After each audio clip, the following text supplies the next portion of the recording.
Welcome to the regularly scheduled meeting of the Columbia Association Board of Directors for tonight, December 11th.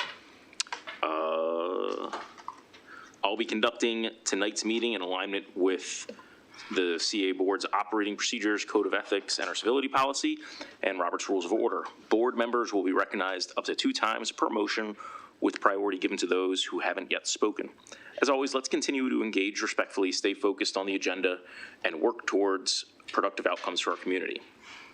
I will now do the roll call. Ashley? Here. Bill? Delilah? Here. Eric? Here, I think Bill's online, he's on mute. Oh, okay, thank you. Bill, can you hear us? Bill, Oh, he's coming off mute, but we don't hear you, Bill. Yeah. Well, that's. Oh, there you go. Okay. Yeah, I think you can adjust your volume a little louder. We got Bill No now. connection there. Okay. Wes, not here. Karen? Here. Reg? Here. Sky? Here. Colin? Here. Sean? Here. And I am here, so we got everyone except Wes.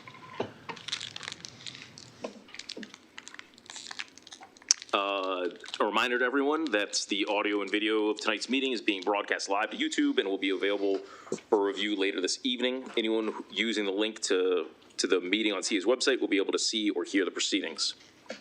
If you haven't already, please silence your phones or other noise-making devices. And for board members, remember to turn your microphone on when speaking and off when not. Tonight's timekeeper is going to be Delilah. Okay, now we've got a few closed meetings to announce. On October 13th at 9:30 a.m., the CA Ethics Panel met via Zoom. The people attending were Lydia Lawless, Chad Spencer, and Daniel Vranian. The vote to close was 3-4 and none against. It was closed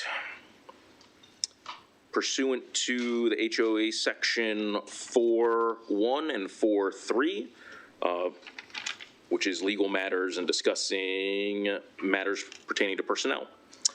It ended at 9:47. On October 15th at 9:45, there was another ethics panel meeting. Again, via Zoom, same members were present. The vote to close was 3-4 and 0 against. And again, the same reasons to close, 4.1 and 4.3, to discuss personnel and to consult with attorneys. On Monday, November 17th, at CA headquarters, we had an ARC meeting. The members present were Deb Bach, Carolyn Payton, Eva Lambright, Lexi Milani, and Carl McKinney. The vote to close was 4-4 and 0 against. It was discussion of new and ongoing covenant cases, closed and according to HOA 4.4. Consultation with staff personnel, attorneys, and other persons in connection with pending or potential legal issues. On November 17th, at 7:03, we had a closed board meeting. The members present were Sky Anderson, Karen Emery, Delilah Holmes, myself, Eric Greenberg, Bill Santos, Colin Sullivan, and Ashley Vaughn. The vote to close was 8-4, 0 against. It was closed according to 4.1, discussion of matters pertaining to employee or personnel. It ended at 7:26. On December 8th, we had another meeting of our ARC with, what time was this? At 1:04. The members present were Deb Bach, Caroline Payton, Eva Lambright, Lexi Milani, and Carl McKinney. The vote to close was 5-4, 0 against. Again, closed in accordance with paragraph 4.4, consultation with staff, personnel, consultants, attorneys, and other personnel in connection with a pending or potential litigation, and it ended at 2:18. And then on December 9th, we had a meeting of the audit committee. at 7:45. It met here at headquarters. The members present were Reg Avery, James Young, Timothy Redmond, Sky Anderson, and Bill Santos. The vote to close was 5-4, 0 against. It was closed in accordance with paragraphs 4.1 and 4.4, again, discussing matters pertaining to employees and personnel, and consultation with staff, personnel, consultants, attorneys, board members, or other persons in connection with pending or potential litigation or other legal matters. That meeting ended at 8:51. Okay, that was a lot. Now we're going to move on to the approval of the agenda. Is there a motion to approve the agenda? I so move. All right, we got Sky motioning to approve, Reg seconding. Any discussion? Ashley with my hand up. Go ahead, Ashley.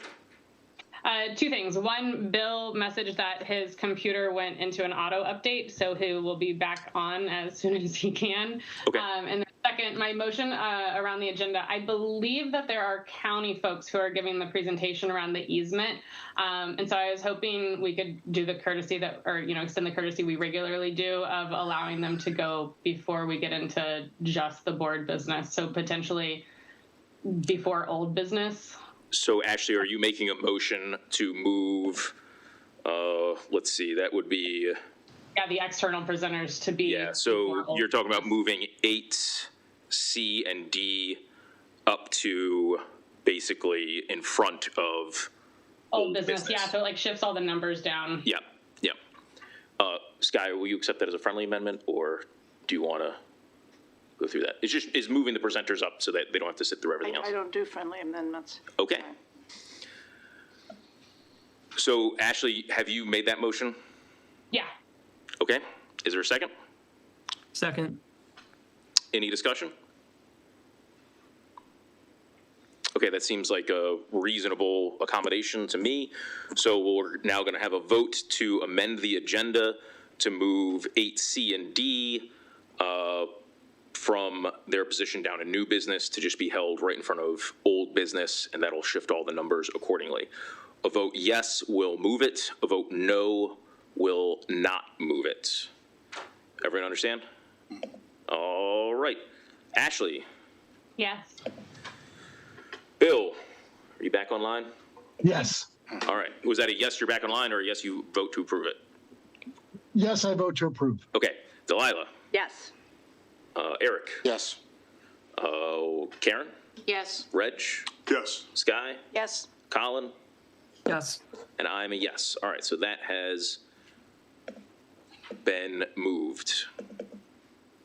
Any other? Eric, go ahead. Yeah, request that consent agenda 6B be removed off the consent agenda and placed under old business. Okay, you don't need to do that. You can just object to the consent agenda and it'll just automatically move. Okay. Any other discussion on the agenda? Okay, so we will go ahead and vote on the agenda now. Agenda as amended. Ashley, Yes. Bill, Yes. Delilah, Yes. Eric, Yes. Karen, Yes. Reg, Yes. Sky, Yes. Colin, Yes. and I am a yes. All right. So we are now on to Columbia update. All right, we have two. The first is Jeremy Schaffenberg has a request for the board to solicit members for the Active Transportation Action Agenda. He can speak to that. Sure. Good evening, Board. So in 2012, the Columbia Association undertook a pathway study looking at connectivity, ways to enhance our pathway to better serve the community. That was called the Active Transportation Action Agenda, or ATAA. I don't know what they were thinking in 2012 around that name, but that's what stuck. That's what took. So we are currently initiating a update of that project and a revamping of our pathway study with a Tool Design Group, a consultant that actually supported the original initiative in 2012. As part of that effort, we are putting together a task force of external parties to help advise that process. There'll be a handful of meetings happening this spring. So we are requesting that the board recommend or select one individual from the board to participate in that task force this spring to support that project. And just to follow up, so the board's not going to meet again really until February, so we thought we'd put this Yes. under Columbia updates. Right. So that they can keep the task force moving. So are you asking us to make that decision now? Or consider it, or not, but When do you need us to make the choice? When do you need this person? Well, it's as Sean mentioned, the project kicks off really in January, and given the tight schedule that the board operates under, as well as our project, we're hoping we could get a decision this evening if possible. Does anyone want to volunteer? I'll volunteer. Does anyone else want to volunteer? I'm not saying no, I just want to make sure I'm That's fine. being fair. I was hoping Jeremy could elaborate on what the time commitment is for that. So it's relatively light. There's probably 3 or 4 meetings that we're envisioning that the task force will have to execute over the next 4 to 6 months. So Colin, your hand's up. it's not significant. Yeah, I was just, I'm going to take my hand down because it sounds like we need to have this person selected immediately. So, yeah, never mind. And also, one more question is if Hold on, actually, Reg just had his hand up. Go ahead, Reg. Quick question, what time are these meetings? To be determined. We're just getting the project off. Morning, afternoons? I mean, Yeah, I mean, I think working with a consultant, it would be what is most convenient for, Okay. it's about a group of 8 individuals. There's members from Howard County, for example, they're going to be participating in this process. And so we just wanted to make sure we had board representation in it as well. okay, thank you. Ashley? Yeah, my question was if they will be public meetings or if, the board members that don't volunteer for it can still attend. Oh, that's a great question. I mean, they're not intended to be public meetings, but I don't think we would be necessarily exclusive if someone wanted to participate in a given meeting at one time, if there was extra interest from other board members beyond the one that was selected to participate formally. Great. Okay. Thank you. Colin, your hand's back up. Yeah, I mean, I'll make my recommendation, and I'm happy either we pick someone tonight or we had a little bit more time.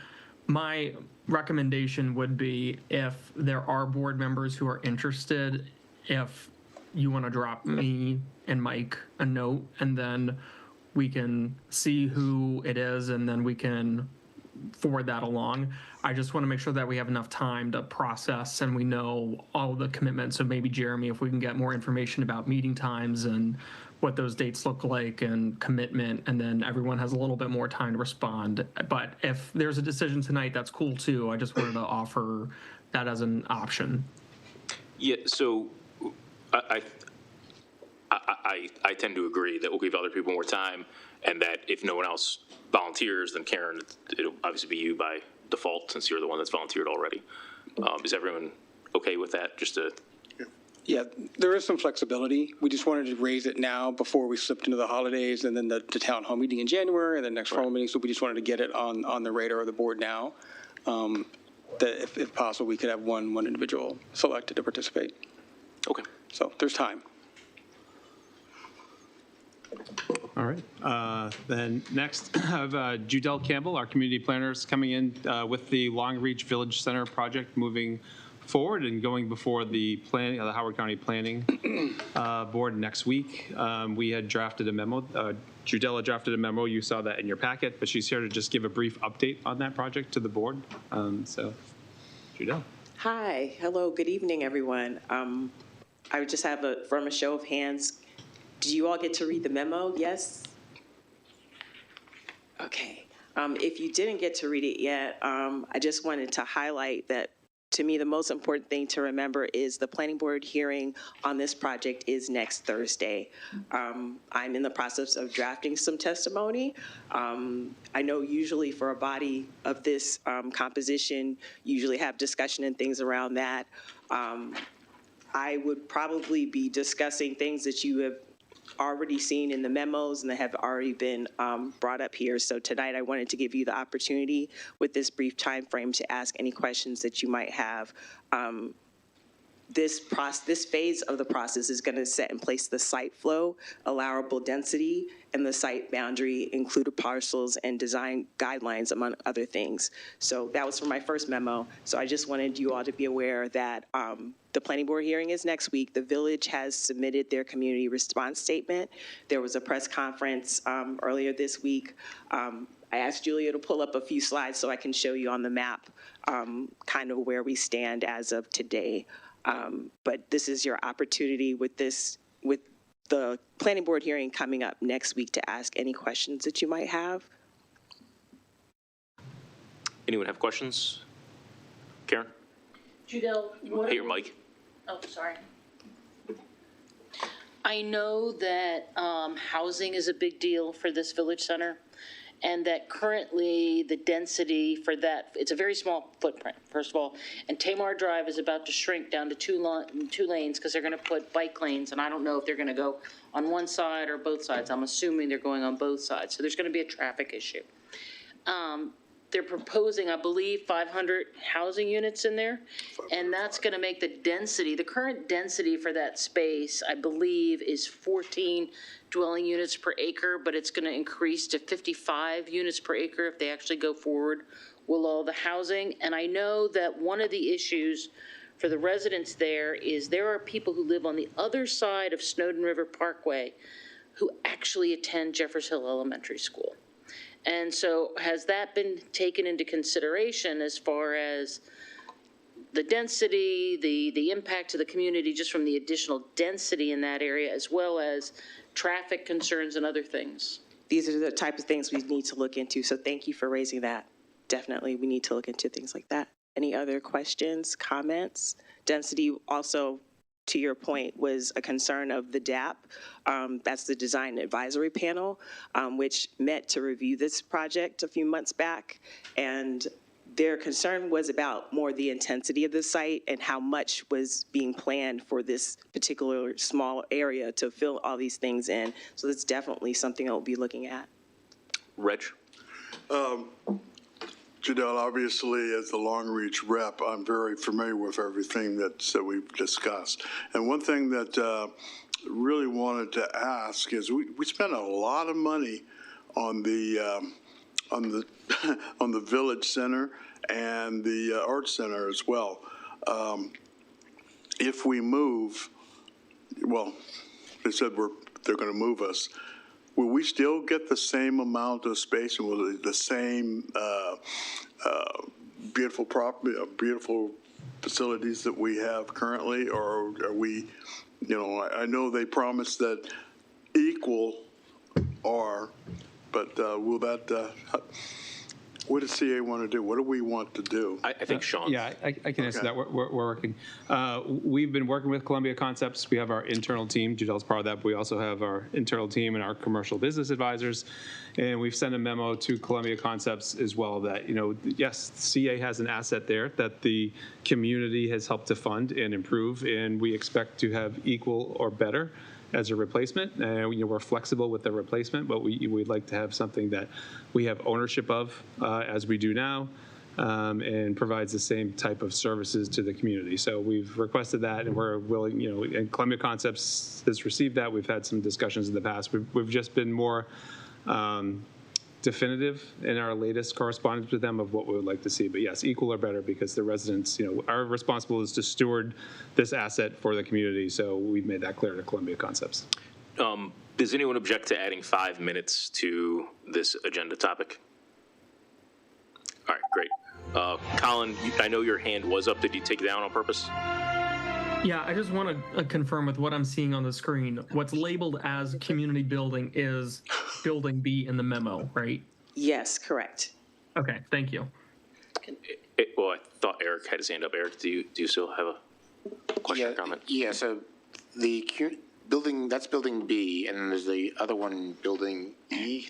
Yes, building E is the, let's see, the gray building on the diagram below. Okay. Kind of where we're currently sitting in the existing, if you look at today's existing conditions, the Art Center and Stonehouse are, I guess you could say, underneath that gray structure you see towards the bottom. So the question I have is, and I guess it depends on which building that they wind up going into, is how would this affect the parking situation? Would we gain spots, lose spots? I'm sorry, I didn't hear the last part of your statement. Would we gain spots, lose spots? How would that affect the parking situation there? That's something very much to be determined. Their current proposal has them a little short on parking spaces. According to what the requirements are, they've already indicated that they may be requesting a waiver for parking, but one of the issues to be addressed with this project is the amount of parking for the uses that are being proposed and the kind of traffic they might invite to the area. So it's definitely something we had to work out. I will note that with the Building B option, there is talk about building parking within that structure. There's also talk about shared parking in various places. So that's definitely something we need to work out.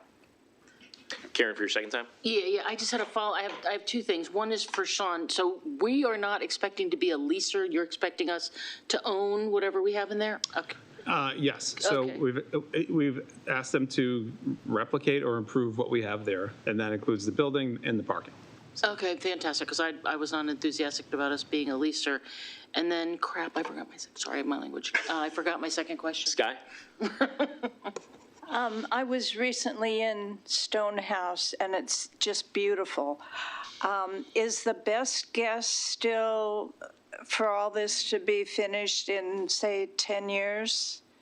I think from the press conference yesterday, they were saying 2030 something. I don't have the exact year. 2035. 2035? Thank you, Reg. Yes. Eric, second time? So regarding ownership, would we own the whole building and the grounds, or would it be more of a condo situation where we'd own just the space or the? Our expectation is that we would have a subdivided lot, which we would own. Bill? Yeah, this is a question for Reg. Just given the statement that Sean had made about us owning our properties. Reg, Bill is asking you a question right now. I'm sorry, what? I'm sorry, Bill. What was that? Yeah, Reg, does Sean's statement about CA owning the properties that we currently control or owning buildings, does that dovetail with the Long Reach Village Center community plan? It does. If I may, yes. the Long Reach Communities Plan talks about retaining the Art Center and Stonehouse uses within the plan. I have to go back and check to the references on whether they touched on the ownership. I'm sorry, I don't have that off the top of my head, but there was definitely an intention to retain the Art Center uses. I'm sorry, were you referring to I lost my train of thought. Were you talking about an ownership? I think if it was part of the Long Reach Village plan. Okay, you just want to know what the Long Reach Village plan says about. Yeah, I just want to know if there's continuity between the Long Reach Village Board and the Columbia Association. Yes. And that we're asking. Absolutely. That's all. Absolutely. If you read their community response statement, the link is in the memo, you will see that they referenced a lot of the same things that we thought were important. We share, I think, agreement on some of our concerns. Definitely go ahead and read the details of their response. They included within their response statement a lot of very useful information. They even included the entire Sustainable Communities plan from 2022, I think it is, and a lot of good information in there to help, guide decisions and things. So I've been attending all the meetings, most all of the meetings around this. I've seen Reg a lot lately through the month of November. We're partners in this. And there's been a lot of good information and good discussion. It's definitely worth a deep dive into what's already been provided. There's been a lot of information about this site over the years and past attempts that can help us to make good decisions with the future plans. Okay, we're actually out of time. So I really appreciate your time, Judell. All right. Thank you. We're going to move on to resident speak out now. So as shared previously, this is time for residents to offer constructive, respectful input on the issues before the board. I ask that everyone follow our Code of Business Conduct and Civility Policy. Personal attacks, defamatory remarks, or discriminatory language will not be tolerated. Speakers who violate these expectations may be asked to stop, forfeit their time, and could face restrictions at future meetings. Thanks for helping us maintain a space for productive and respectful conversation. Lastly, we ask that all speakers please submit your comments online so that we can refer to them later. I believe we have two individuals tonight. First is Kevin Bruning. All right, everybody. How's it going this evening? So. He's speaking for, you're speaking for River Hill, right? That's correct. So I am speaking on behalf of River Hill this evening. And I do have copies of my testimony. If my portfolio will cooperate here. So, good evening, members. The Columbia Association Board of Directors. I'm Kevin Bruning. I'm chair of the River Hill Community Association. My role on the River Hill Community Association Board is in an individual capacity only and not on behalf of my employer or any member of the UBS group. I am here this evening on behalf of my community and specifically to speak on the rate and cap. In a 5-0 vote Tuesday, the River Hill Board approved the following comments to be made to the Columbia Association Board of Directors. Our residents have seen a significant increase in the CPRA assessment over the last 5 years. Given the cost burden today on consumers, home buyers, and homeownership, we request that CA reduce the CPRA assessment by 6 cents, effective for the 2027 fiscal year, to 62 cents. That concludes my comments. Thanks, Kevin. I thought I'd keep it brief. Thank you. We really appreciate that. No worries. All right, next we have Ginny Thomas. Speaking as an individual. Good evening, everyone. Is this working? I don't think so. Yeah, it's working. It is? Good evening, everyone. I support what the chair has just said and also want to mention a little thing called affordability. I think there are many residents that don't feel what you are offering is affordable now. They are going elsewhere or they're not using the services because they feel they can't afford it. Part of that is the state's fault. The assessments are going up, but that's good news, always been good news for CA because then you get more money. It's what are you doing with the money is the important thing. And are you making your product affordable? I agree. I think you should be either reducing the annual charge and bringing the cap back to what it was before, 2.5, or you should be including more services like the pools in the annual charge. And I think that would better serve the residents. The second thing is, and I'm not clear whether you're voting tonight on that or not. Usually you do vote in December so that the staff will have time to prepare the budget, but I hear there's some confusion about that. It looks like you're voting tonight on your agenda. The second thing is easements. Easements have to be taken seriously, and I don't think they always have by CA board members. You have to make sure they're not going to do any environmental damage, and you have to make sure they're not going to violate density. And in my opinion, the Long Reach 500 and some other things that have happened downtown, the other 500, I think it's apartments that were granted near Cafe Columbia, I don't understand all this density. I served on the zoning board for 8 years. Columbia Newtown zoning is decided by percentages, and I cannot understand why the county has not already exceeded its percentages that they were allowed under the Rouse development and under zoning for single-family attached homes, and I don't understand it, townhouses, apartments. So I don't know how what everybody is doing right now is even legal, and I think you should be checking on that. Also, in terms of the affordability issue, if you approve your proposal for increasing the charge for 7 years, I'm concerned that no other board will be able to undo that if you, in fact, get bonds that have covenants on them or requirements that say you must continue to bring in Ginny, you that got 20 revenue seconds. every year, then the next couple of boards, even if they're against what you may do tonight or whenever you do it, they may not be able to undo that. And I think the board members need to take a serious look as to what the legal obligation will be for the next 7 years if you vote the way you might vote tonight. Last thing Okay, is thanks. Thanks, ADUs. Ginny. I think that's a I'm sorry, density Ginny, you're- issue as well. Jenny, your time is up. Okay, Your and time's I up. think Thank you need to take a position that says that ADUs detached Thanks, Ginny. 75% should be counted towards density as So- far as our schools are concerned. We're going to move on to our consent agenda now. And Eric, you want the IRS form moved off? Got it? Yes, please. We'll move that to the first thing under old business. Any other issues on the consent agenda, or can we approve the draft minutes and the approval of the independent auditors? Okay, hearing no objection, items A and C under the consent agenda are approved, and B is going to go shift down to old business. But before we get to old business, we are going to move on to the easement requests that we had started with. So first, we're going to do the easement request for Fall River Terrace.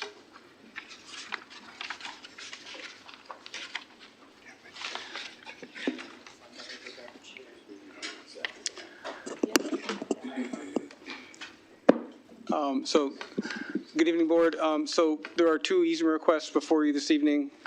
In your packets, you all have our updated easement request form, which is part of our enhanced easement process that staff developed a couple of years ago. So this reflects that new enhanced process and all of the appropriate steps to execute that in terms of public communications, the public meetings in the villages, the public postings of signs, for example, have all sort of checked through these boxes, and both of the easement request forms have details on all those steps that were followed as part of our enhanced process. Let's see, both of these projects are relatively sort of minor in nature. They generate significant public good. They check a lot of boxes in terms of public welfare, in terms of diversity and inclusion principles, stewardship of the environment, land use design principles, as well as community facilities and services. For both of these easements, staff are recommending approval with no additional considerations. And we have Ms. Hoffman and Mr. Sweeney that are here to talk about the enterprise community development now. So, Do you have a presentation to make? yeah, they do. Okay, Eric, we're going to let them make the Yeah, I do have presentation. one quick question. No, we're going to let them make the Yeah, I presentation. realize that, but in the packet I see 3 easements. There's 2 easements associated with Fall River Terrace and then one associated with the South Entrance Trail. We're going to let them do the presentation now. I'm Alex Hoffman, a Senior Real Estate Development Manager with Enterprise Community Development, joined this evening with Dan Sweeney, Associate from GLW, our civil engineer. Sorry, can you move the microphone closer? Sure, is this better? Yes, that's great. Great, Thank you. okay. Again, Alex Hoffman, Development Manager, Dan Sweeney, Associate from GLW, our civil engineer. The Fall River Terrace site is located at the corner of Elliott's Oak and Harper's Farm Road. It is an existing 56-unit apartment complex that Enterprise is working to redevelop as part of our repositioning of the community homes housing portfolio in downtown Columbia. The site plan for the redevelopment is shown here. It is being redeveloped as 76 apartment homes and will be a mixed income community. You can see that the new proposed structure, which is a 4-story apartment building, is situated in the northeast corner of the site. And there is a surface parking lot with landscape buffer provided along Harper's Farm Road. The existing CA pathway is to the north of the property and connects to across Elliott's Oak Road to the west. The 2 curb cuts that are shown on Harper's Farm Road align with the 2 curb cuts that exist at the development today. The easement that are requested of CA are a public sidewalk and utility easement that is highlighted directly adjacent to Elliott's Oak Road, which will facilitate improvements to the crosswalk at that location. There's also a proposed private storm drain utility easement that crosses the CA pathway that is highlighted in the center portion of the exhibit here. And that aligns with an existing pedestrian bridge and stormwater outflow that exists on the site today. The installation of the improvements will allow for a new multi-use path along Elliott's Oak Road, enhancements to the existing crosswalk and refuge at Elliott's Oak where the CA pathway crosses that street, as well as enhancements to the CA pathway as it proceeds to the north of the development site. We will be, as part of the stormwater improvements, removing the existing pedestrian bridge and replacing the CA pathway at grade, which helps maintain a friendly environment in all weather conditions and would reduce a future maintenance burden on CA moving forward.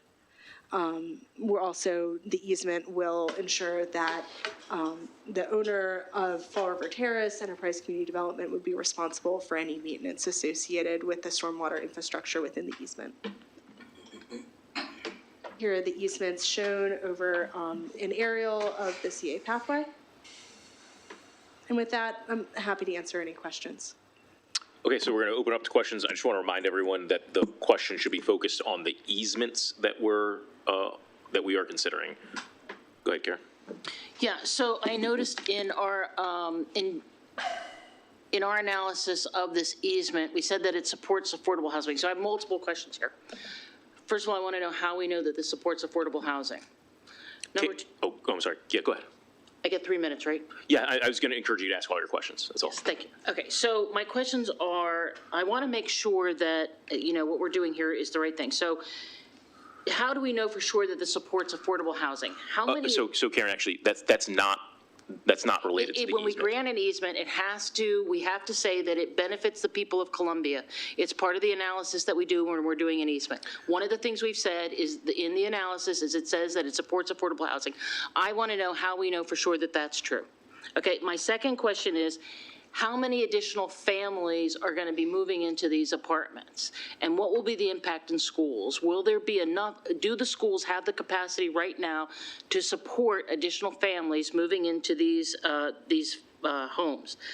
And finally, are there enough playgrounds? How many playgrounds will they have access to if they're living in Fall River Terrace? I want to know exactly how many playgrounds are around that area. And those are all my questions. Okay. So the development is planned to be a mixed income development. So What does that mean? There is a one-for-one replacement of the existing affordable housing that is on site, so the existing 56 units. An additional 20 units of market rate housing that are all 1 and 2 bedroom unit types are planned to be added to the unit mix, which is consistent with prior approvals from Howard County, but is also consistent with best practices to do mixed income development that includes market rate housing as well as affordable housing within a single community. Why are we only adding? Excuse me, Karen, please, Can I do clarifying questions here, Michael? Is it a conversation or is Karen, please let her respond to your questions, and then you can go back to your second turn. Thank you. In terms of school capacity, because the additional units, the existing units are being replaced in kind. So if there's a 3-bedroom unit, it's being replaced with a 3-bedroom unit. If it's a 1-bedroom unit, it's being replaced with a 1-bedroom unit. For the additional units, they're all 1 and 2-bedroom units. So we don't anticipate those units to have significant impact as far as school capacity. But right now, this school is within capacity.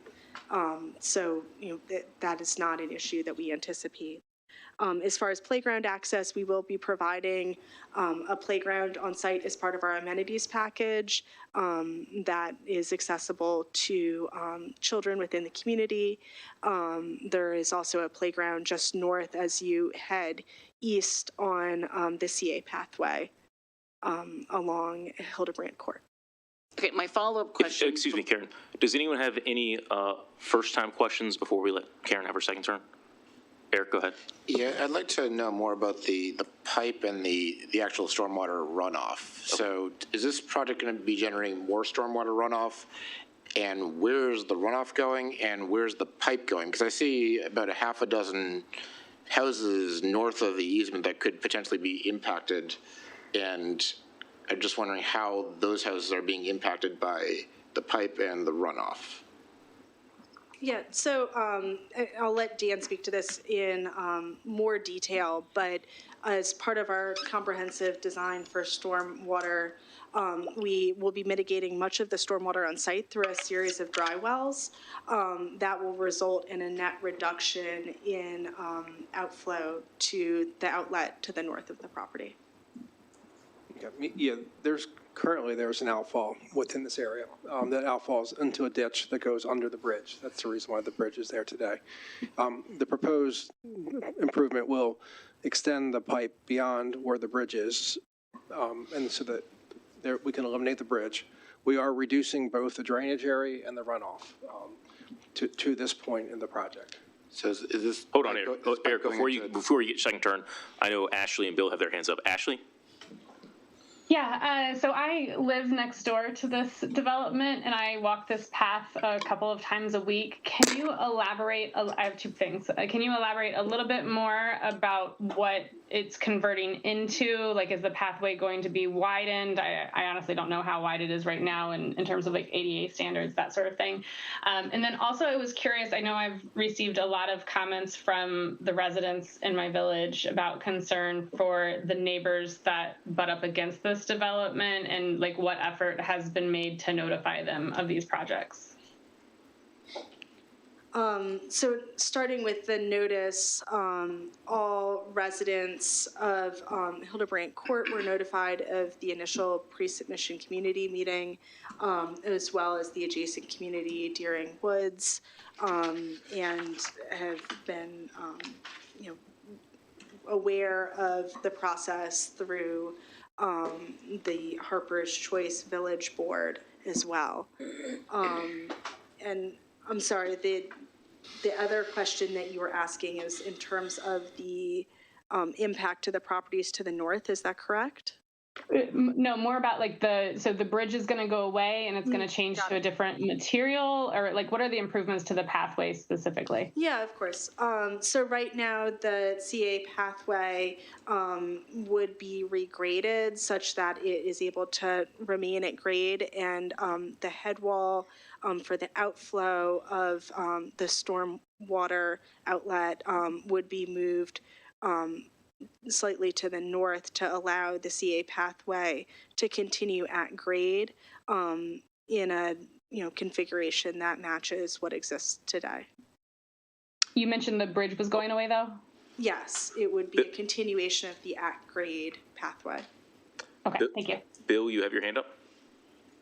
Yes, I was just wondering, given the current condition of the sited Fall River Terrace and the proposed new construction, what's the change in impervious surface on the Fall River parcel there? It's actually pretty close. There's a very slight increase of impervious area, but it's very close to existing conditions. Okay, thank you. Sky, Delilah, Reg, Colin, anyone want to? All right, Karen, I think you had a second question. Yeah, my final question is, what is the impact to the waiting times for the hospital emergency room from the building of this building? Since our hospital is already too small, how is this going to impact our hospital? Karen, I don't think.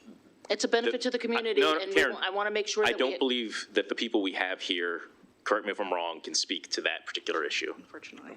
Okay. Eric, did you have a second question? Yes. Is this pipe, is the plan for this pipe to go onto any of the adjacent townhome lots? And if so, have you gotten easements from those owners, or and how's that process going to work?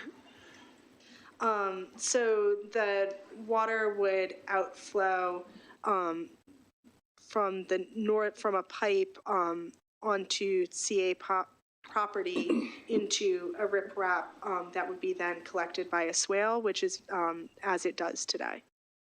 Okay, does anyone else have any follow-up questions? That didn't actually answer my question. My question was, does the pipe go onto neighboring properties? And the answer was that it goes into the current water management system that's already existing. So does anyone else have questions? Okay, thank you very much for your time. Thank you. Okay, and Go ahead.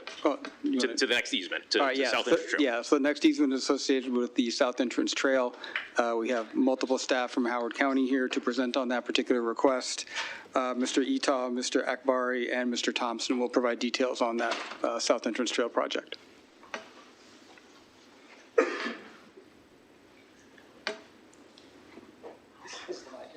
Yeah, they're both hot. Okay.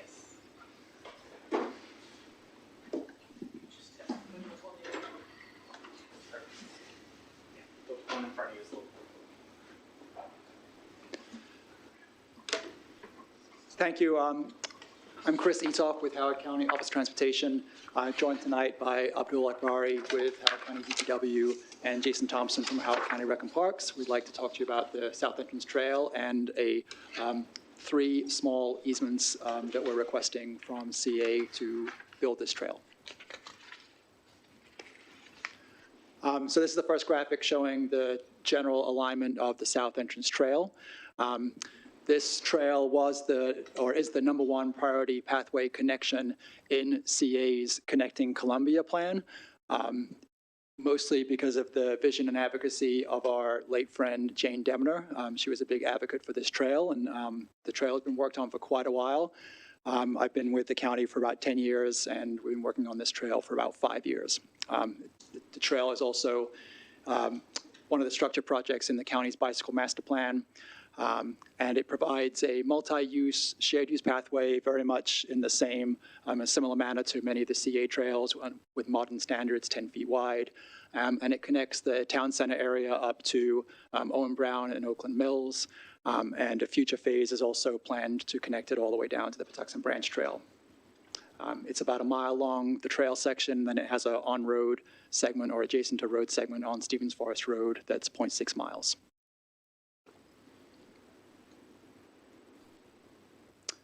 So this is just a little bit more detail about the easement request, and we're going through this CA easement process. This is some vision of some views of the current landscape on the pathway alignment and what it'll look like with a proposed graphic there. This is a missing link between these areas in Columbia.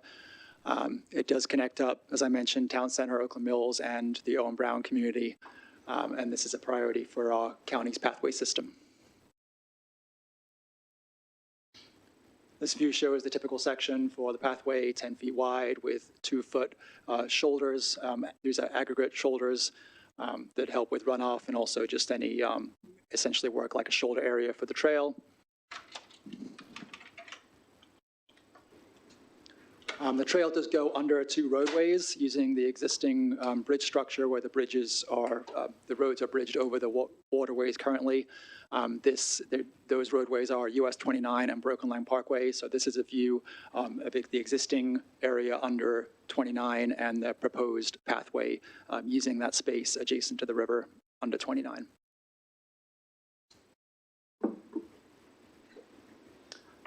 There are a few stream and wetland areas that the pathway needs to span over, so there's some proposed small bridge structures to do that also, 3 bridge structures.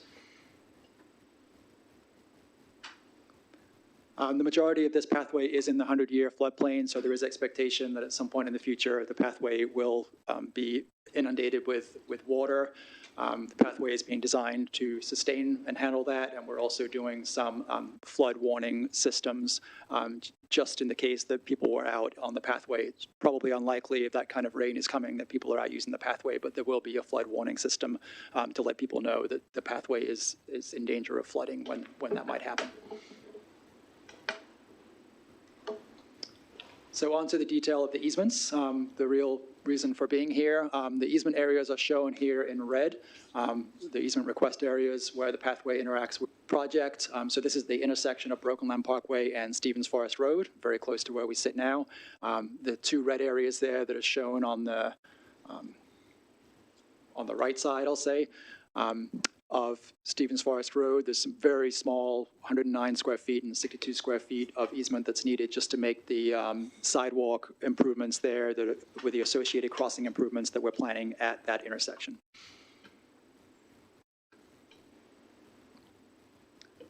The rest is just a bit more background on the project. We've done extensive public coordination going all the way back to 2016 on this project, and recently as well with Columbia Village Boards. This is just some of the feedback we've heard.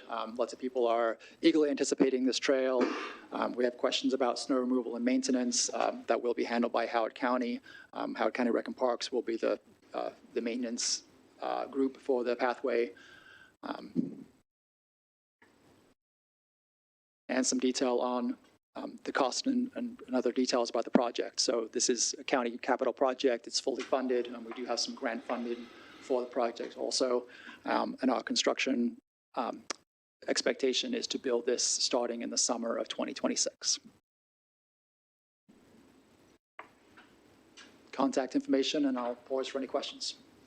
Any questions for the South Entrance Trail easement? Colin? Yeah, does this include any utilities? I'm thinking longer term, maybe it is short term, for lighting in particular? Yes, we are looking at some lighting portions. Do you want to mention any details on that, Jason? I know you've been working on that. I know we're deciding now whether it's going to be hardwired or whether solar is a viable option out there, but the consensus, it will be lighted when it goes in. So. Eric? Yeah, are there any plans for extensions of this trail going forward after it's built or anything like that? There are. We consider this phase one of this trail. We would like to get phase two down to connect up to the existing Patuxent Branch Trail to the south and in the Lake Elkhorn area. Final alignment for that is not decided upon yet, but it could potentially follow the similar river bank alignment to the south, or it could come out and use Broken Land Parkway and a shared use pathway alongside Broken Land Parkway is the other option. Bill? Yeah, I've just had a question about the liability concerns. That's a great picture with the flood warning system. If it's maintained by the county, but it's on CA land, has that been thought through if that flood warning system were to fail? Bill, I'm not sure we understood what the question was. Who has liability if the flood warning system fails and someone is injured due to that failure due to rising water? And it's the county's pathway, so it'll be under all the regular county rules and regulations, and any liabilities will be with the county. Thanks. Any other questions?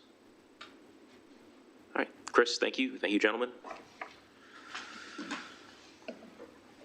Okay, so now we are on to the real, not quite onto the real old business. First, we have the IRS 990 form.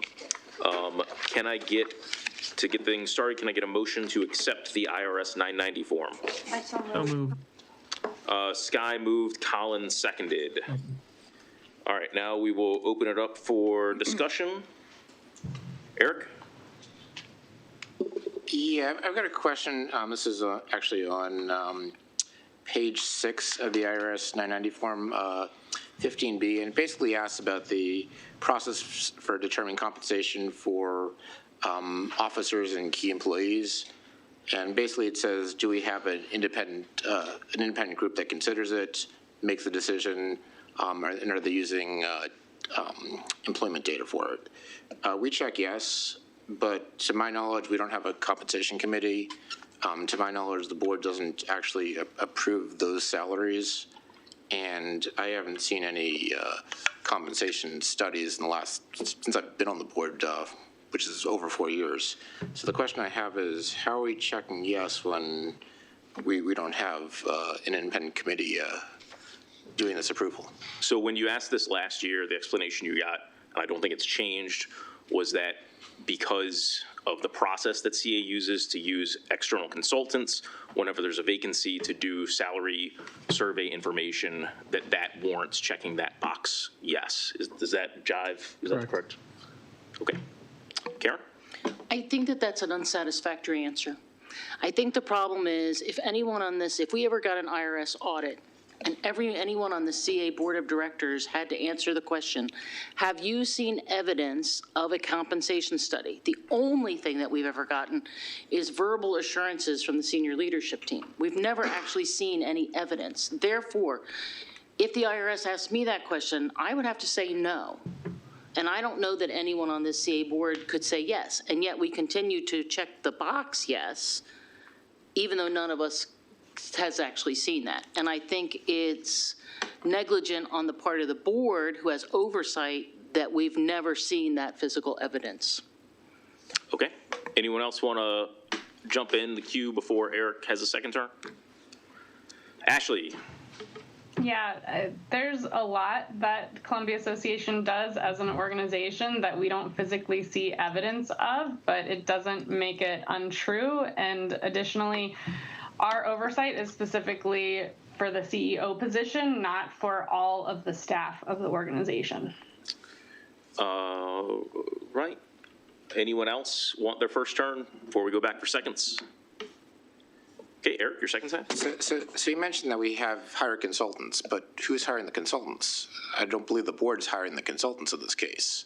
So if the board isn't hiring the consultants, and if we don't have an independent committee that's hiring the consultants, then the consultants aren't really independent by definition because they're hired by a non-independent group. So this question is asking, are those salaries determined by a committee or a group of independent persons? For the consultants to be independent, they would have to be hired by an independent committee, either a compensation committee or by this board. Again, you asked that last year, and the response was that the staff disagreed with your interpretation.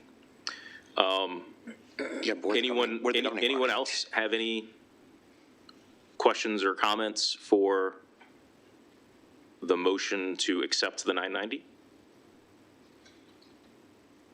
All right, hearing none, I'll go ahead and call the question.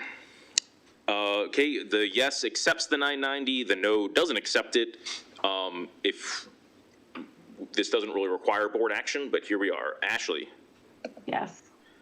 Bill? Yes. Delilah? Yes. Eric? No. Karen? No. Reg? No. Sky? Yes. Colin? Yes. And I am a yes. The motion carries 6-3. All right. Now we are on to the real old business, which is the vote on the annual charge rate and cap and membership rate increases, which we discussed at the last meeting. Sean? Yeah, so Sean McCollum can fill you in on this. Yeah, set us back at 50.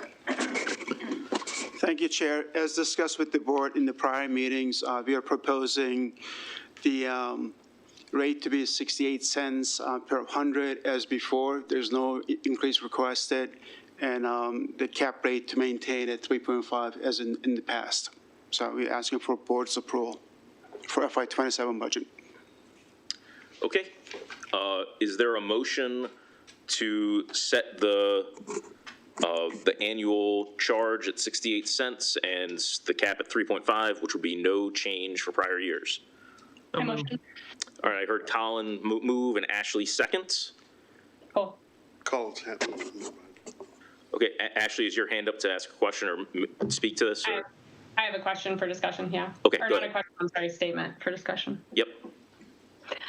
So I appreciate and realize that, even for resident speak out tonight, we had the request around reducing the rate. I wanted to I'm glad that the recommendation is that we maintain it as it currently is. I will always be in favor of anything we can do to alleviate financial burden for our lower income residents. But since Howard County and Columbia both consistently rate within the top 10 for medium income, I'm glad that we're not reducing it, as more than 20% of our revenue comes from corporations. And then again, we're one of the top most affluent counties in the country. I don't want to reduce the funding we have for programs and services that help those on the lower income side.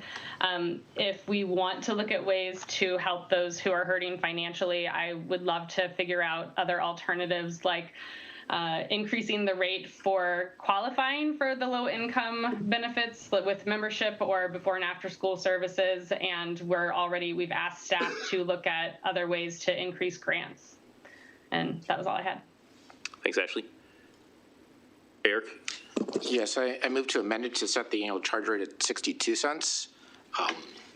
And the reason is that we've this current year, we're over budget, we're beating budget by $4 million. That's roughly 6 cents of annual charge, give or take. Last year, we put $5 million into the emergency cash reserves, which now tally over $16 million. That's certainly a fairly substantial cash reserve stash that we have. And so if we're able to put $5 million in cash reserves last year, that's more than equivalent of 6 cents. I think it's time that we give our residents a break. And to Ashley's point, yes, corporations pay this, but a lot of the corporations are landlords. They're landlords for apartments. And that annual charge gets passed down in the form of rent. So if we can reduce the annual charge, that could allow the landlords to reduce the rents in Columbia. And when we talk about low income people tend to live in apartments. So the annual charge is one of those things that drive up rents because that annual charge gets passed down. So this is one way that we can make Columbia more affordable for everyone. So I move to set the annual charge rate at 62 cents. I'll second that. Okay. And Eric, that's going to be your first time talking on that motion.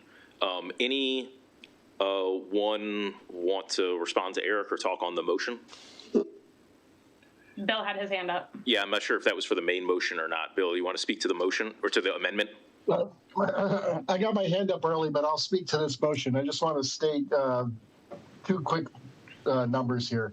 It's been noted at the audit committee that for the last several quarters, our revenue has been increasing at a rate of about 3 to 3.5%, while our expenses have been going up at 6%. We are going to run out of runway real soon if we don't start understanding what's going on. Now is not the time to reduce the rate of the cap. To keep it at what it has been, to maintain it constant is ultimately a reasonable choice. Our expenses are going up, and we need to keep the lights on in order to keep this organization running. Secondly, the $16 million that was stated by Eric amounts to 2.5 months of funding on hand. That is not nearly enough as far as an emergency fund. Typically, that should be extended out to 3 months at a minimum. We currently run through about $7 million in expenses a year. So at $16 million, we're at 2 months and change. It is there's a large amount of money. I agree with that. But when you look at the context of what it costs to actually operate this organization, we can't look at that number and say that it is excessive by any means. Thanks. Ashley, is your hand up to speak on the amendment? It is. I know it's my second. Oh, no, it's not. No, not the. We have a different counter for the amendment. Respond to Eric's motion. Yeah, it's on Eric's wonderful. amendment. Trickle down is not a real thing, guys. So I don't think reducing the rate that landlords are paying is going to benefit the renters. I think it's going to benefit the profit that landlords are making. They're not going to reduce the rate that they're already getting to charge right now. So again, if we're going to benefit the renters and the more low-income individuals in our community, I would love to find other ways to do that through them qualifying for more programming, us offering more free programming, et cetera. Thanks. Anyone else before Eric has his second turn? All right, Eric, go for it. So I'd like to respond to Bill that our costs are going up 6%. I mean, if our costs are going up by 6%, we need to take a good look at our costs and figure out how to get them under control. And furthermore, I just want to throw a couple other data points, because right now, our annual charge rate at 68 cents is not competitive with other HOAs. So I've got the Reston budget in front of me. Their annual charge is $890 flat for this year, and it goes up to $937 next year. That's less than half of what we're paying in River Hill, and their annual charge comes with the pools and tennis courts included. Our pools, that's an extra $480 a year. So why are we paying so much more? I'll give you another data point. Emerson, they actually assess an annual charge based on property values. Their annual charge is 18 cents per hundred. So that's almost half of our equivalent of 34 cents per $100. Why do we need to charge our residents twice as much as Emerson? And their pools are cheaper too. So the question is, why are our costs so high? And why do we have to charge our residents so much compared to other HOAs? Thank you. Okay. Anyone else on Eric's motion?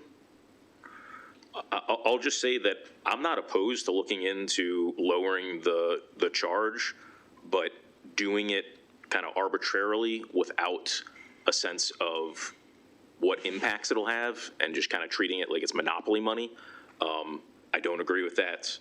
And comparing us to other HOAs is apples and oranges. We just had our stakeholder event where Sean gave a very good overview of what CA does for the community and where all that money's going. And those other communities you identified do nothing on the scale of what CA is doing. So nope, Eric, you're out of turns. I'll give him my time. We're not giving up turns.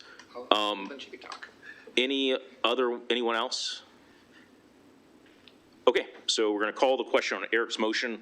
I'm sorry, Eric's amendment. Eric's amendment is to reduce the annual charge rate to 62 cents from its current rate of 68 cents. And a vote yes will approve that amendment and significantly lower the rate for next year. So we will go ahead and do the roll. Ashley? No. Bill? No. Delilah? No. Eric? Yes. Karen? Yes. Reg? Yes. Sky? No. Colin? No. And I am a no. Motion fails 6-3. Is there, before Eric goes again, does anyone else have any other motions? Yes. All right, go ahead, Eric. Yes, I move to set the annual cap at 2.5%. This is actually the historical rate that CA used to charge. It was raised, I think, in 2017, 2018, somewhere around there, to 3.5%. I'm not quite sure why it was raised from 2.5% to 3.5%, but I think it'd be good to get back to the historical normal of 2.5%. I'll second it. Okay. All right, so Eric has made a motion to lower the cap to 2.5, and Reg has seconded. Anyone want to discuss Eric's second amendment? Sky? Yeah, I feel the same way about this amendment as I did about the annual charge rate. First of all, I think it's a little bit late in the annual process to bring this up formally. Secondly, I would like to see a lot more detail so that I am not voting for something based on a one-sentence generalization, but based on data, so that I would have more confidence that it would work out for a year. Thirdly, if there's any way that we could do a pilot study, I can't imagine how, but that might be worth looking into. Okay, thanks, Sky. Anyone else? Karen? Yeah, I find it amusing that when somebody wants to make a change like Eric has proposed, we always say it's too late in the process. I wonder where in the process he should have brought this up, because this is actually the first time that we're getting a chance to vote on these things, and I don't know when we would have given this kind of input to Sean McCollum previously. I think reducing the annual cap, if we can't reduce the annual charge, we should at least reduce the annual cap. People's property values, luckily, are continue to rise. Buying and selling houses here in Howard County, and especially in Columbia, still seems to be fine. While people aren't selling their houses as quickly as they were maybe a few years ago, they're still selling them fairly rapidly. There are a lot of people, as I've expressed in previous meetings, who are living in houses that they're the original owners here in Columbia. And if their assessment goes up at the rate that their annual charge, that their property values go up, it is a hardship for some of them. And so if there was one way that we could actually help some of our owners who have lived here since the beginning, I think this would be a really good way to do that, is to slow the cap a little. In fact, even Colin was frustrated about how much his annual charge was last year, or maybe it was 2 years ago, that he expressed, how much he paid versus how much someone else paid. So maybe if we reduce the cap, that would help a little bit. So, Mike. Okay, anyone else? Reg? So, I've been sitting here patiently thinking and watching everything unfold. And my concern is when we say that, like you said, this is not the right time. And I'm wondering, when is the right time? And I think we keep pushing it down the road. I'm looking at, what about, we keep talking about, well, maybe we can do a study. Well, we keep talking about doing a study, but we don't do it. We don't start one. We don't look at it. We don't consider. We just say, well, maybe we should do a study. That's like me saying, well, I think I'll study on how to drive my car. It's not going to get anything done until I actually do it. We need to move forward. We need to give the residents something, and they're not getting what they really want. They want, if you go out there and talk with the residents, they'll tell you what they want. They want things reduced because they have to contend with this, and they have to, make the payments and try to live as best they can. So they're looking for something, and this would be a good way to give them something during the holidays. It's Christmas, my God. Let's give them something. Jeez, Merry Christmas. Anyone else? Eric, your second time? I feel like this question's in a catch-22. Like, it's both too early and too late at the same time. Like, I make the motion, it's too late, it's December, it's too late in the process. And yet at the same time, it's too early because we don't have enough data to make the decision. So where's the data? Why don't we have the data to make these? We're voting on the rate and cap today, but we don't have enough data to actually look at the rate and cap. So why don't we have that data in front of us to be able to analyze that rate and cap? And yet it's too late in the process at the same time. So it's both too early and too late to make any changes. And this is frustrating because if it's always too early and too late at the same time, we can't actually move this organization forward. We can't make change. And given the state of our annual charge, given the high bills, and in our village, we're getting bills of $2,000 to $3,000 a year, and that doesn't even include the pools. People are getting frustrated. People are getting frustrated with the bills coming out, and there's got to be a way to make Columbia more affordable for everyone. I'm just going to make a point of information that this was, in fact, discussed earlier in the year, and the Board of Directors, as part of the annual goal conversation, and the Board of Directors as a group decided against it. I can't speak for everyone. My general sense of why they decided against it is because the majority of the board understands that you cannot reduce revenue without reducing services. Now, does anyone else want to jump in on this? Does anyone have any objection if we add 5 minutes to this? No objection. Okay. Karen, you want your second? Yeah, I want to respond to what Michael just said. I don't think we actually have to reduce services. I would actually like to see us do a better job of effectively running our businesses. I don't have my numbers right in front of me now, but we've reported losses on some of our businesses before. So let's start looking at, what are we doing to run our businesses? Because maybe we could just do a better job at that, and we would find the money that we needed. I consistently bring up, Eric brings it up, the fact that our pools cost $139,000 more per pool to operate than the pools in Reston. And while you can't maybe compare HOA to HOA, a pool is a pool is a pool. Their pools are not really different than ours. I looked at every single one of their pools. They have a swim team. Their pools are 6 lanes. They actually have a 50-meter pool. Why don't we look at that? Why don't we figure out why our pools are so expensive? That would be $1 million plus in savings if we just looked at that one thing. And we don't seem to do that. So that would be some cost savings that I would like to see us start to do, is to do a deep dive into our businesses and see if we're actually effectively running the businesses that we have. And that would be a way of reducing our costs and maybe providing some relief to our residents.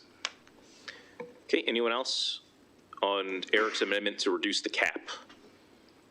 I'm going to make one more point, which is that I don't have the exact numbers in front of me, but the annual turnover and home ownership rate, like the average homeowner in our area probably owns their home for about 10 years, whereas Howard Hughes and Kimco, they own their properties for a whole lot longer.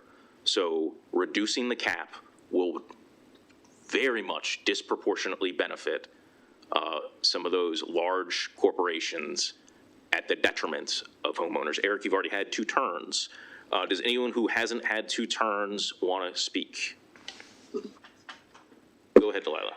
I just want to reemphasize that the people who are going to benefit most from any reduction in the cap are the most affluent folks here and corporations. So any reduction is not going to trickle down to the people who are hurting most in this economy. So that is the reality. And the virtue signaling is going to fall on a lot of. I think that is. Karen. And I also, I think it was Dan sent us information on the Reston project, and excuse me, Karen. And their rate has increased 21% since 2023. So what they're doing is not working, and it's been told to us time and time again that it's not going to work for us. Delilah, I think you recognize that you kind of towed the line there on civility there. Colin, you've got your hand up? Yeah, the one thing that I was just thinking about with the annual cap, and Mike, something that you mentioned, and even Karen, something that you were thinking about, for the homeowners who have been here the longest time and thinking about how this impacts them. I think, I know that this board values affordability and access. And I think that one of the ways that this organization could meet that goal while also moving this path forward for a lot of different reasons, the aging in place tax credit can be applied to folks' annual charge. So having CA help message that to get that to homeowners who are eligible for that tax credit and get them to apply it to their annual charge, I think that would be a good remedy to that. I just think that we have goals that this organization wants to move forward, and I also want to commend staff, because I think that we have highly competent staff that are running the business exceptionally well and are being incredibly strategic about how to operate and find better ways to save. So I want to throw kudos at them, but I also, things are expensive, and there are things that we can do, to Ashley's point, to think about what affordable options and programs could be, and some of that needs to be done through new programming, but also through marketing and communication. So because of the time, I am actually, unless anyone wants to make a motion to add time, I'm going to go ahead and call the question now on Eric's amendments. All right. So Eric has moved to reduce the cap to 2.5% from its current rate of 3.5%. A vote yes will make that reduction. Does everyone understand? All right. Ashley? No. Bill? No. Delilah, No. Eric, Yes. Karen, Yes. Reg, Yes. Sky, No. Colin, No. and I am a no. Motion fails 6-3. Again, in the interest of time, unless someone wants to make a motion to add time, I'm going to call the question. I'll make the motion at time. How much time? 15 minutes. Eric has moved to add 15 minutes to the cap and charge rate discussion. Is there a second? All right, we're going to go ahead and have a vote on adding 15 minutes to the cap and charge discussion. Ashley, No. Bill, No. Delilah, No. Eric, Yes. Karen, Yes. Reg, Yes. Sky, No. Colin, No. and I am a no. We're out of time, but we're going to get this cap and charge voted on. So we are now going to vote on the cap and charge, maintaining it at its current rate of 68 cents and 3.5%. A vote yes will set that cap and charge for next fiscal year. Everyone understand? A vote yes does that. Ashley, Yes. Bill, Yes. Delilah, Yes. Eric, No. Karen, No. Reg, No. Sky, Yes. Colin, Yes. and I'm a yes. Motion carries 6-3.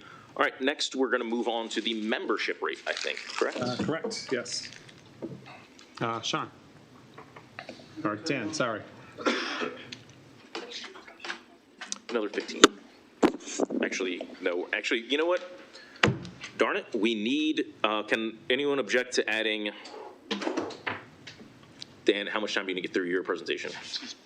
2 minutes. Anyone object to adding 7 minutes to this agenda topic so we can get through the membership rates? I move to add 20 minutes to the agenda topic.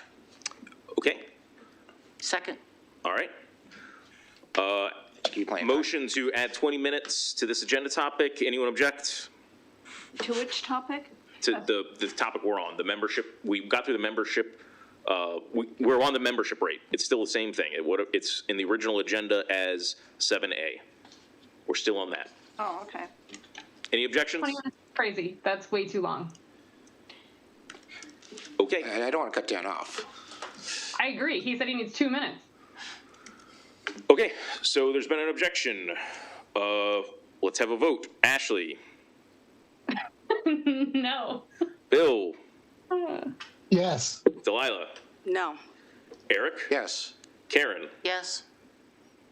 Reg left. Sky, Yes. Colin, Yes. and I'm a yes. We'll get through it faster with just doing it. All right.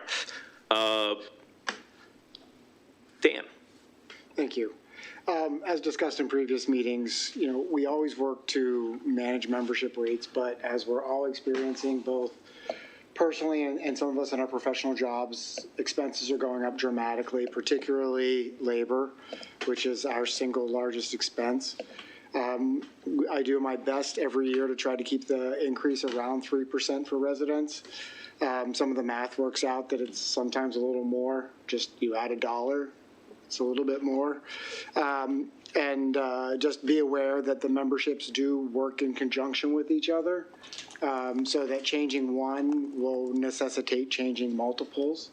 So that's why some of the rates are the way they are. It's similar to what we do every year. It's not any more or any less. Okay, any questions I'm sorry. Can I get a motion to approve the rate increases as presented in the packet? Well, point of order, because that is my question. Where is it in the packet, or is there a slide that I don't see? Page 40 of the document. Yeah, page 40 of the packet. Okay, thank you. Sky, did you make that motion? All right, Sky has moved. Is there a second? Second. Ashley is seconded. All right, any discussion? Karen. I would like, I'm on. I would like to make a motion that we actually hold the residential rates at what they were for fiscal year 26 and not increase them for fiscal year 27. And Dan, I get what you're saying, that increases for others, but I would like us to look at actually increasing it for non-CA residents if that's what it takes. But my motion is to keep the rates as they are for fiscal year 26, for fiscal year 27 for CA residents. I'll second that. So that's an amendment. Yes, that was an amendment. Dan? So I just want to point out that this is it's not easy, but the board should know that potentially over increasing one set of rates versus another could actually cost us money because the residential rates are non-residential rates are already at market. And if we start pushing above that, that could cause more cancellations. So be aware that it is not just move it over here and everything stays the same and they'll pay it. That there is no guarantee that won't actually reduce the amount of revenue that we have. Karen? Dan, what is the penetration rate for our facilities for non-residents when we're competing against Planet Fitness? And I don't know how we compare ourselves to like other pools and things like that. But when we're talking about the penetration rate of like potential people here in Howard County who are joining our gyms, for example, Clarksville is the only game in town. Everybody joins that gym. So what is our penetration rate? I only know the penetration rate directly of the residents because that's an easy number to get because our catchment area is actually pretty large. So to say that I get 30% of this entire market, it's because we actually draw from a very large area because of people who work here. Now, when you look at the competition that we have, and this ultimately is the challenge that we have as the organization we are, if you Google or whatever search engine you like to use, fitness, wellness, and family entertainment in Columbia, you will get over 500 hits. That's what we're competing against. So it is very easy for people to go someplace else. But I guess Hold on, Karen. We're going to let other people jump in. Anyone else have a comment on this one before Karen goes for a second time? All right, go ahead, Karen. Yeah, my follow-up would be I'm looking to understand how competitive we are. How competitive is Columbia Association with Planet Fitness? Because there's a lot of things eating away at our business. For example, the seniors, and this is one of the reasons why I would like to see us reduce the rates. You can join the senior center and go to the gym for $10 a month. We don't have anything close to that, but we have pools, and a lot of seniors like to swim. You can't go swimming at the senior center that's in Owen Brown. So I'm trying to understand how competitive we are with all the other So we are facilities. Incredibly competitive for what we offer. Well, Planet Fitness, it goes to the same conversation earlier, comparing the associations to each other. It's apples to oranges. We fill a very specific niche in the market, which is a wider demographic than most of our competitors. Planet Fitness has a very specific demographic. I think they're $13.99 a month. They're not $9.99 a month anymore. They just recently increased. And that draws a very specific demographic. They don't have group fitness classes. They just offer weights. Then you have Lifetime Fitness, which is $200 a month for one person. That's a completely different demographic. We serve the widest range of people possible in the community. So we have a very good catchment, and we're competitive. The non-resident rate, as we discussed in my last presentation, the non-resident rate is a Fit and Play non-resident family is $214 a month. That's still competitive because Lifetime Fitness is $200 for one person. And the resident rates are incredibly competitive compared to that because it's like the renewal rate's 146 for a CA Fit and Play resident family. The rates are there, but the non-resident rates are at the limit of where we think we can push. And an example of, and this is an example of how these things play into each other. I listened to some of the feedback, and I aggressively pushed the non-resident play membership rate. So what that has done, because I let things lapse a little bit, I didn't do my math right, is that now people have figured out it's cheaper to get a CA Fit and Play family for 4 months, month to month, and cancel than to have an annual play membership, non-resident, to access the pools for the summer.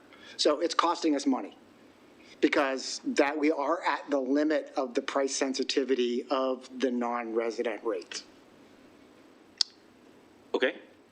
Anyone else have any questions or comments on Karen's amendment? Eric? Yes, I talked to a lot of people in my neighborhood. A lot of people are interested in using golf courses or gyms or pools. And a lot of times I ask them, so do you have a membership for CI? And these are avid athletes, avid people that are really interested. And a lot of times the answer is no. And I ask, so why don't you get a membership? And the answer is usually, well, it's too expensive, or I can get it cheaper somewhere else. And so, and these are residents I'm talking to. And so I would like to see us freeze the membership cost for residents just to make it more accessible. I looked at the latest quarterly reports, and we have a market share for residents of just under 30%. I'd like to see that go up. And I think one way. Sorry. Can I? Sorry. I apologize. Thank you. I think and economics says if you want more people to use their facilities, more residents to use their facilities, we drop the price. So I'd like to make sure that our prices aren't increasing. So I support Karen's amendment. So sorry, apologize, Eric. I just want to note that we also have 4,500 Columbia cards, which gives people a reason not to buy a membership because not everybody wants a membership. They want to participate but don't want a membership. So we provide that option, which gives us a 40% market share of our residents. But hold on, Bill's got his hand up. Go ahead, Bill.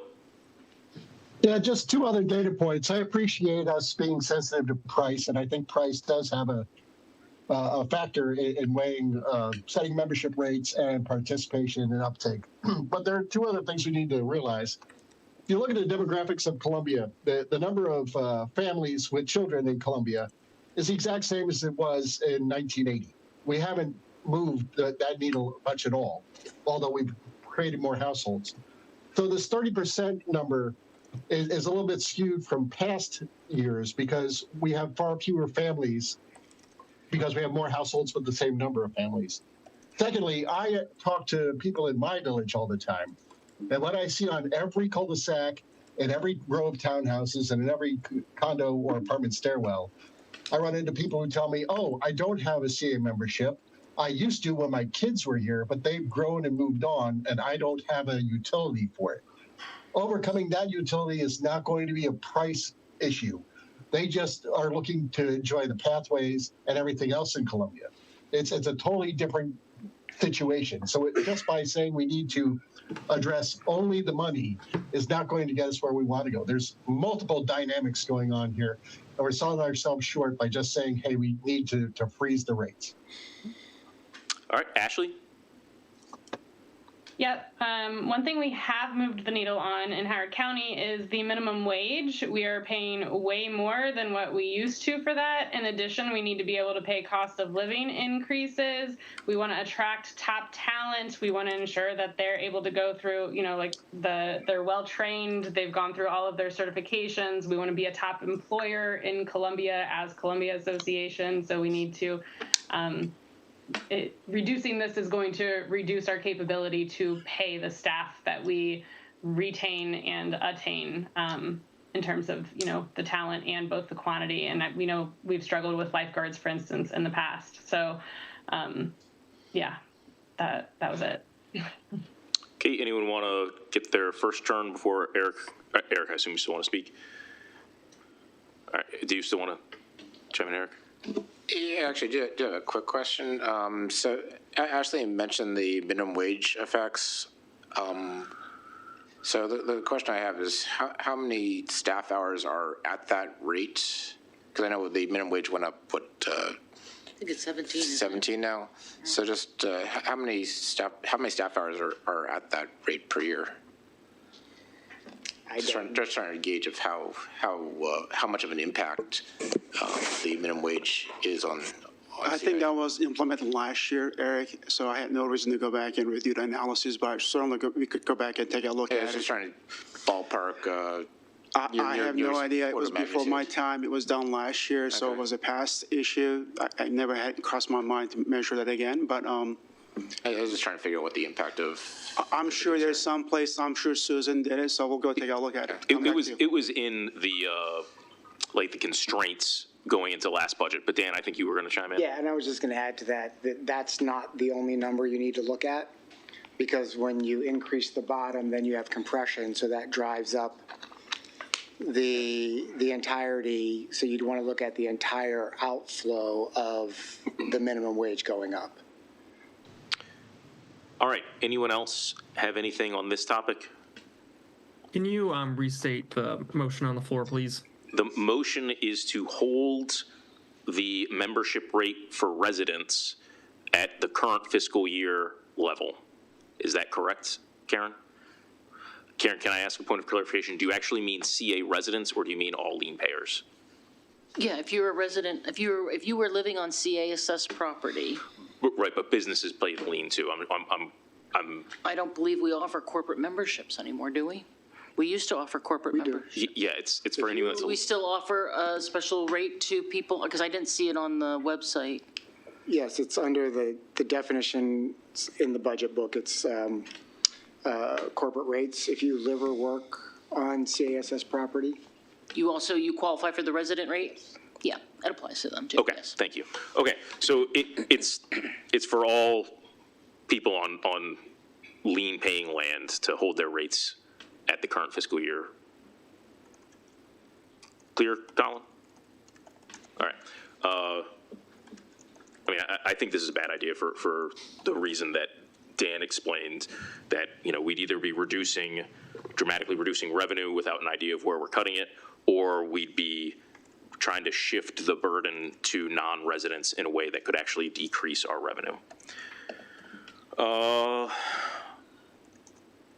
Okay, so seeing no other hands, we're now going to vote on Karen's motion to hold the membership rates for residents and corporate lien payers at the current fiscal year level instead of raising them as presented in the packet. Does everyone understand? So a vote yes will freeze those rates at this current year. Understood? You don't understand? Okay, so the main motion is Which rates are you talking about? membership rates, all membership rates. Okay, and we haven't had the study results yet. No. So Karen's, there's, in the packet, Okay. there is a page that has the proposed rates it has the rates for this year and has the proposed rates for next year. Right. The main motion is to accept the proposal that's in the packet. Karen's motion is to actually freeze the rates for the CA column and potentially increase the rates for the non-CA column. And a vote yes will support Karen's freeze. A vote no will likely result in approving the other one. All right, does everyone understand? Okay, Ashley, No. Bill, No. Delilah, No. Eric, Yes. Karen, Yes. Reg, Guess what? Yes. Sky, No. Colin, No. and I'm a no. The amendment fails 6-3. All right, in the interest of time, we should probably call the question on the membership rates. Can I have another amendment? You can. So I know we've got a play membership, but a lot of people might just want to use the outdoor pools. To use the outdoor pools is something like $480. I'd like to add just a pool membership and allow residents to use the outdoor pools for free. So I'm going to let Dan respond, but I'm pretty sure we made this change a couple years ago where what we did is just add all the other amenities to the pool membership at the pool rate. Is that accurate, Dan? I can still make the amendment. Is that accurate, Dan? That's correct. Okay. Well, first I need a second. Second. I'd like to call the question. Okay. Any objections to calling the question on this? All right, so Eric's motion is to have a separate pool membership for residents. And Karen has seconded it. I'll note that Eric didn't mention any pricing on it. Zero. So. Price is zero. I mentioned the price is zero. Oh, mention the price is zero. Oh, okay. All right. Any discussion? I called the question and there was an objection. Ashley. Oh, Sky, you have your hand up. Yeah, I can't vote in favor of this at this point because I don't know the ramifications financially of it. All right. So. You called the vote. So, Sky, do you want to make a friendly amendment to ask staff for the ramifications of this? I don't. Oh, we're not doing back and forth like that. Anyone else? All right. Colin has called the question. Ashley? No. Bill? No. Delilah? No. Eric? Yes. Karen? Yes. Reg? Yes. Sky? No. Colin? No. And I'm a no. Vote fails 6-3. All right.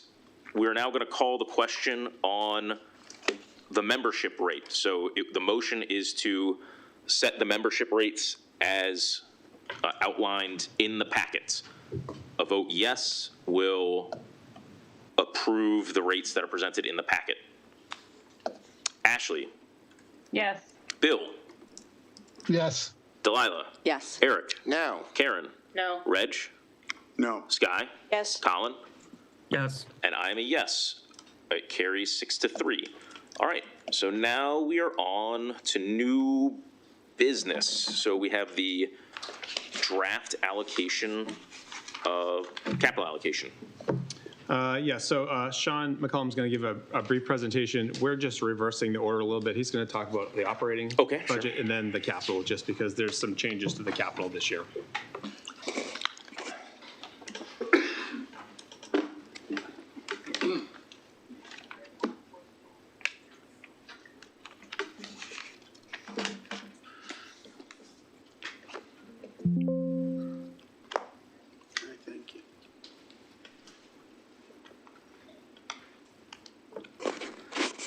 So this slide is actually in your deck. This is the consolidated P&L for the prelim budget that we rolled up as indicated in the prior board meetings. So in a nutshell, what you're looking at is the bottom line revenue for next year. If you look at just to the far right corner, budget over budget, it's about 4.7 million growth on the revenue, or 6%. And the bottom line, if you just go, is about $2.5 million surplus for FY27. So again, I'm going to share a couple of things, but at the end of the day, that's what we are proposing to you, that we're going to have at 91.2 million or 4.7 million increased budget over budget, which is 6%. And the bottom line next year, we're going to produce about $2.5 million surplus. And that's the operating budget currently. And I can also share with the board that we had this year with the functional departments, we actually looked at every single department collectively, and the team did a great job. We built bridges, looked at the expenses, where the investments are, and we sat down with our CEO and the finance director, Stephanie, and we are still in the process of improving some of these numbers as we go through, but this is the initial roll-up, and that's what the initial roll-up shows right now, about $2.5 million surplus for FY27. In the next bridge, I'm going to show you what it means. So in FY26 LE, the LE stands for less estimate or forecast, which is the mid-year forecast. It's $82.1 million. And then this is simply walking you from that number to the bottom where it says FY27 proposed budget, which is about 88.7 million, or the delta is about 6.6 million. And the components are, we have about $2.8 million of personnel expenses, which are made of merit, healthcare, 401k, and a number of open positions that were not budgeted but not hired yet. Then we have about $2 million of fees. It's important to look at that of that 2 million, well, almost all of it is one-time related to new ERP, ADA governance study, and long-term CIP studies that we are planning on doing in FY '27 budget.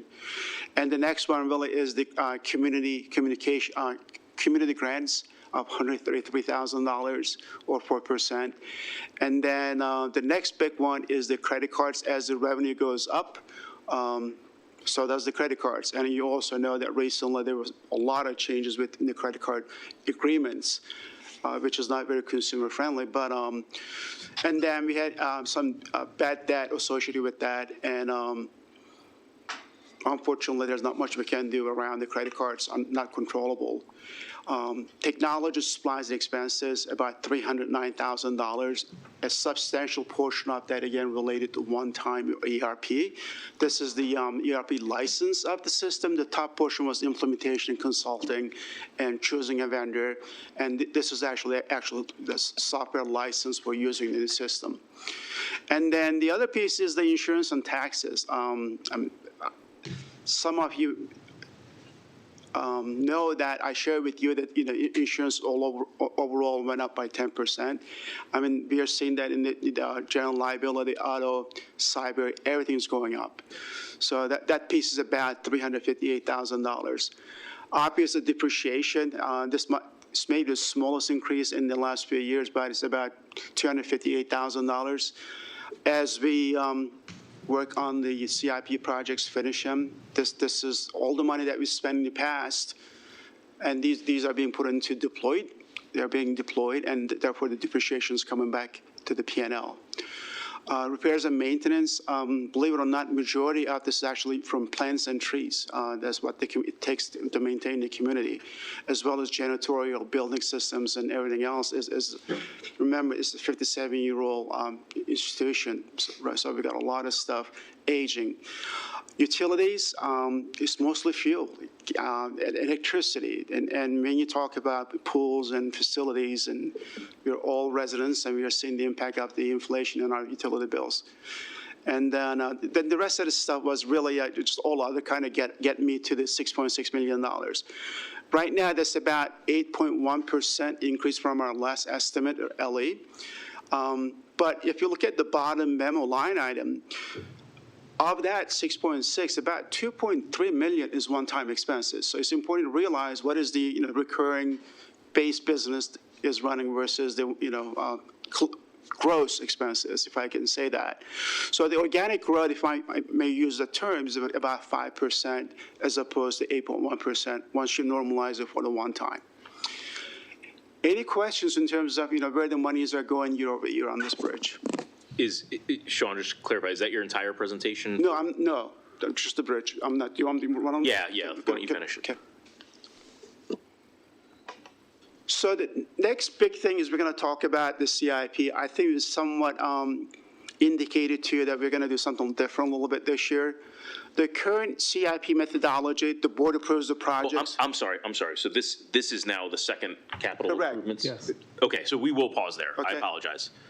Okay, so we'll open it up to questions. Remember that our next meeting is the town hall, where we'll be able to solicit input from the community on this. Obviously, we can do it ahead of that. And then at the February meeting, we have a vote to schedule to vote on the capital budget. So hopefully your questions are helping you with that vote. All right, Karen? Yeah, Sean, I asked Jeremy this question, I think, a couple meetings ago, and I'd like to ask it again, looking at our expenses around gas, fuel. Does anybody have any idea in their head of what it would take for us to accelerate our current moves to get off of gas? So to move to all electric vehicles, to convert to solar, what is the lift for that? Is that something that we could accelerate, and would the savings be worth it? Because I would really like us to look into, as we're going in and repairing our buildings. I think I saw something about green, retrofitting our buildings for green and things like that. I'd really like us to accelerate on renewables if we possibly can. Sure, you wanna?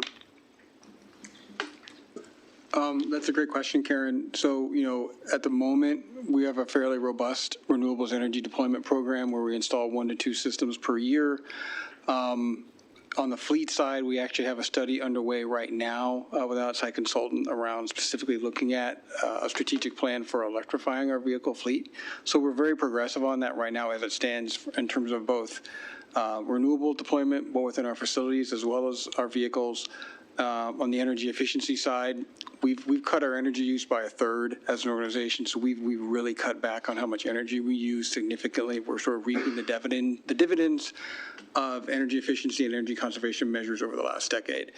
There's a real strategic question around costs and renewables. Renewables are not as cost effective as they were several years ago. Some of the incentives are gone. The federal tax credit, for example, is something that is being sort of taken away actually this year. So that is something we can look at harder, but we are taking steps around all those measures incrementally. Anyone? I think Colin's had his hand up for a while. Colin?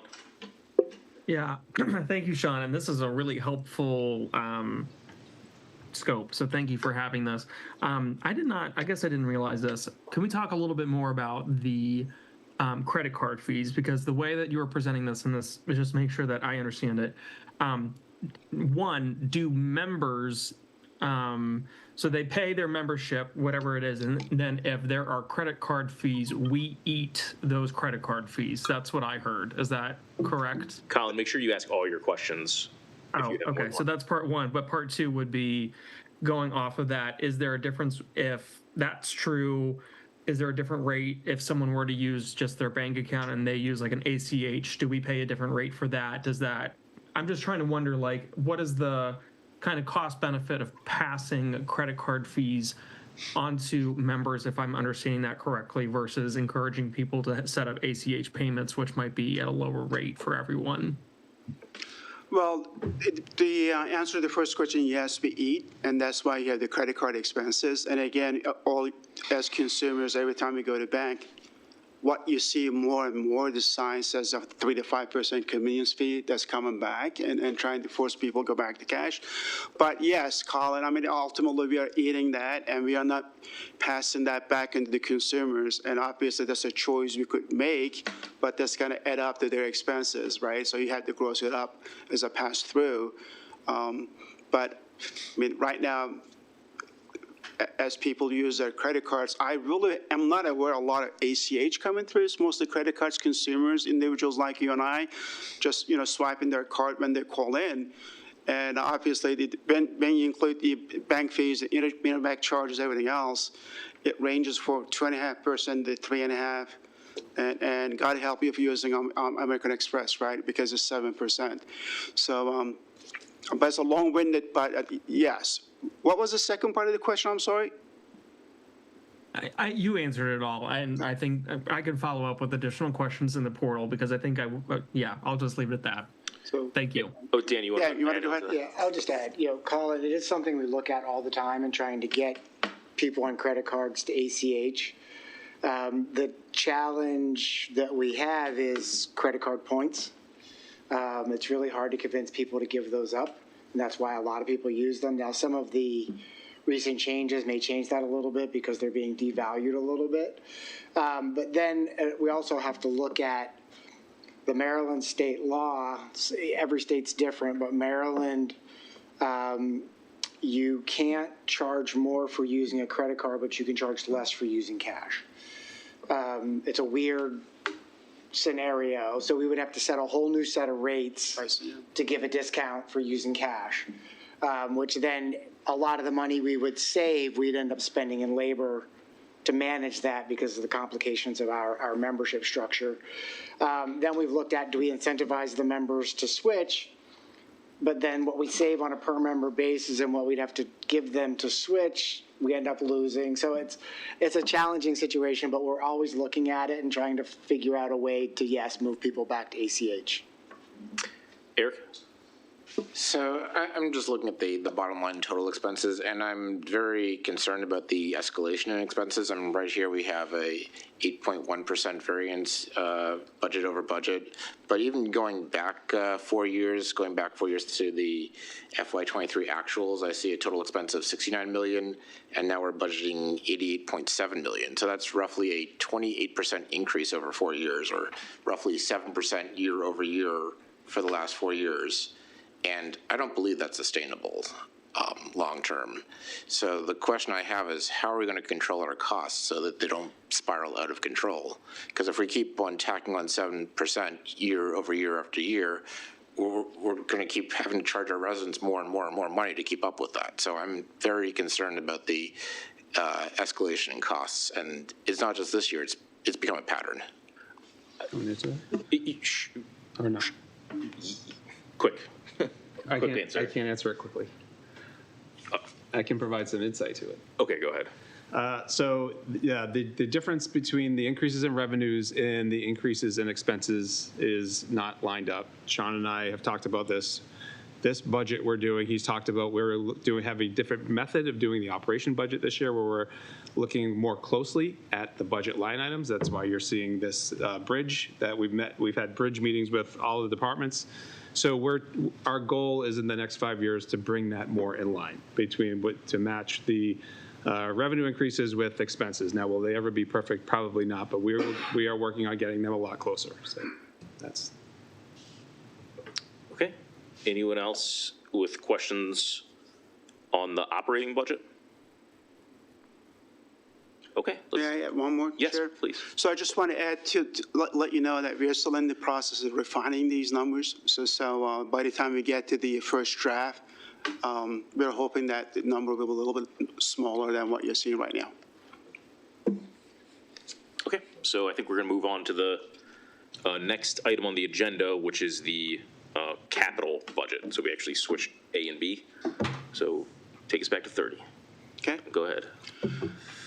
So currently, as you all know, the board approves the projects and the budget. And then if all projects are approved and not completed in the fiscal year, as we have asked my first meeting, there's no reserve set aside when do those projects roll into the next fiscal year, right? I think one of the board members, well, every year we approve 15 million, and that's building up because we do 10 million, 10 million. What's happening with that? So in that case, I gave you an example of where we are for FY26. So FY26, if you look at the table right now, the existing CIP is 14.5 million. That's the budget, and that's what board approved. That's what we're going to hit. That's what we're aiming to get in there. But then the total projects in play approve about $21 million to the right of the chart. So that's what is in play. You guys approved it, and we're going to finish on about 14.5 million per the approved budget in FY26. Of that, we are going to push about 4.3 million into FY27, and then about 2.3 million FY28. It's still going to get done, but timing is going to change. And we are trying to align this process with the cash flow. I think what's happening is there's disconnect about, what the organization can afford with cash and what the board approved in total projects. So this is right now taking you from there. By the way, hopefully you can read, there's about 20.9 million, as I said, prior approved projects in FY26. We will complete 4.5 million. Hence 6.6 million, which is the 4.3 and 2.3. That's the 6.6 moving into the future years. What we are proposing is that the board will approve only the new CIP because some of that, the 6.6 is already approved. There's no need to approve all over again. And we will ask you only the new CIP projects in future years to approve. And approved budgets for any fiscal year will be the total cash invested.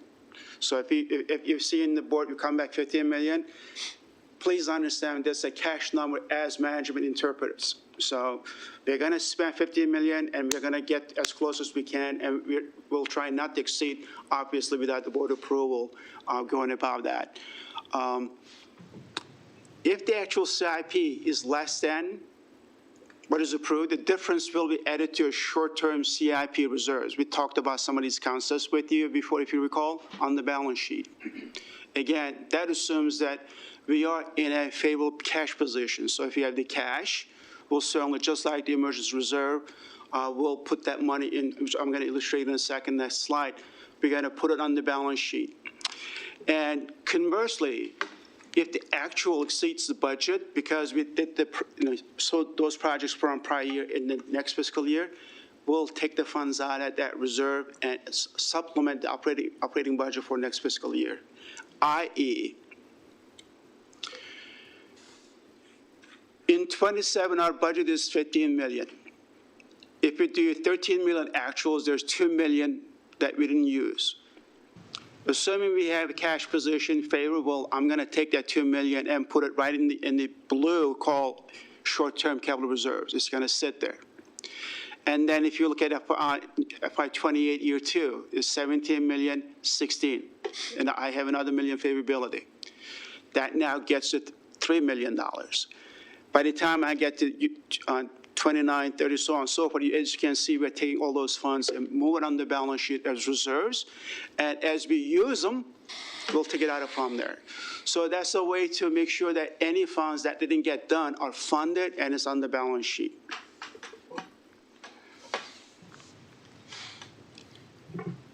So based on that, I grouped this slide for you in those buckets. So in FY 27, I put this into Cat 1, 2, and 3. So as you see before, prior approved projects, $4.3 million.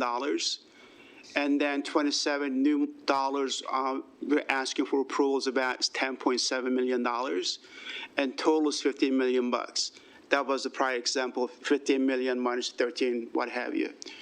So again, and memo items, it would give you what is the total Cat 1, 2, and 3 are, and showing the makeup of the 15 million. And also the detailed projects, about 2 pages of detailed projects on your deck. So if you want to see what makes those buckets, please go refer to those. But that is where we are heading in terms of making sure that any project that's not finished in a year and rolling into fiscal year, next fiscal year, we have funds set aside so it will fully fund it and reserve in the balance sheet. Any questions? Go ahead, Eric. Yeah, I got a few questions. This is actually one of the things I've been pushing. Hey, Eric, make sure you get them all out, I'm saying. Yes, I will try to get them all out. Yep. And this has actually been one of the things I've been pushing for a long time, is making sure that all the backlog actually has dollars attached to it. But I do have a couple of questions on how this is going to work. First question is, would a product in the backlog and the dollars associated with that, will there be some way of in the quarterly reports being able to match all that up so I can do sort of a checksum, like, okay, these are projects A, B, and C are in the backlog, and this is the money associated with it. So that's actually in the cap, in that reserve fund. So I can actually add up by project, each dollar amount for each project left, and see that checks with the amount of money in the reserve fund. So that's my first question. The second question I have is, so I see on the capital allocations, there's FY 27 prior approved. So is the board being asked to reapprove those projects? And if so, what happens to all the projects that have already been approved? So for instance, we approved $750,000 or something like that for an ice skating rink. What happens to that project? What happens to that money? Because does that go into does that 750 go into the cash reserves now? Does the ice skating rink go into that bucket of short-term CIP projects that goes into that it can match up with the cash reserves? So how does that work? Because when I initially looked at it, I'm like, okay, we're basically canceling all the pre-approved projects and then reapproving them so that anything isn't done then goes into this reserve fund with a line item attached to it. So you can actually look at, okay, we approved Project A last year and there's 100K associated. We approved Project B last year, there's 200K associated with it. And lastly, what happens to just really old projects that are probably never going to get done? Like there's one project on here that's 10 years old. Sure. That'll never get done. I think I got all my questions. You did get all the questions out. So anything that was approved by a prior board in any year is going to be funded and completed. The issue is annually the board would approve a dollar amount in projects, but that dollar amount didn't always match up. So if a project was funded by the board or approved to be funded, if it did not get done in that year, that money was not carried over. So there was no reserve fund. So the projects that out there to be funded, there was no money allocated to be funded beyond that fiscal year. So what we're trying to do, so those projects are all sitting out there, they will get done.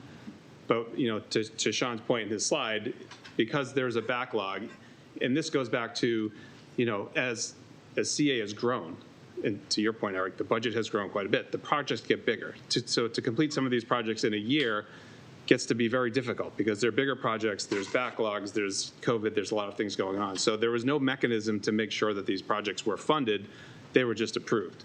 So now we've got this backlog, you know, of projects that need to get funded, so we're playing catch up. Now moving forward, there will be a reserve fund. So anything approved by the board in a year, the funding, if it's available, will be put in reserve for that. So all the projects approved by previous boards are approved. This board is not approving those. They're already approved. We're just showing that they're in the budget to get funded and completed.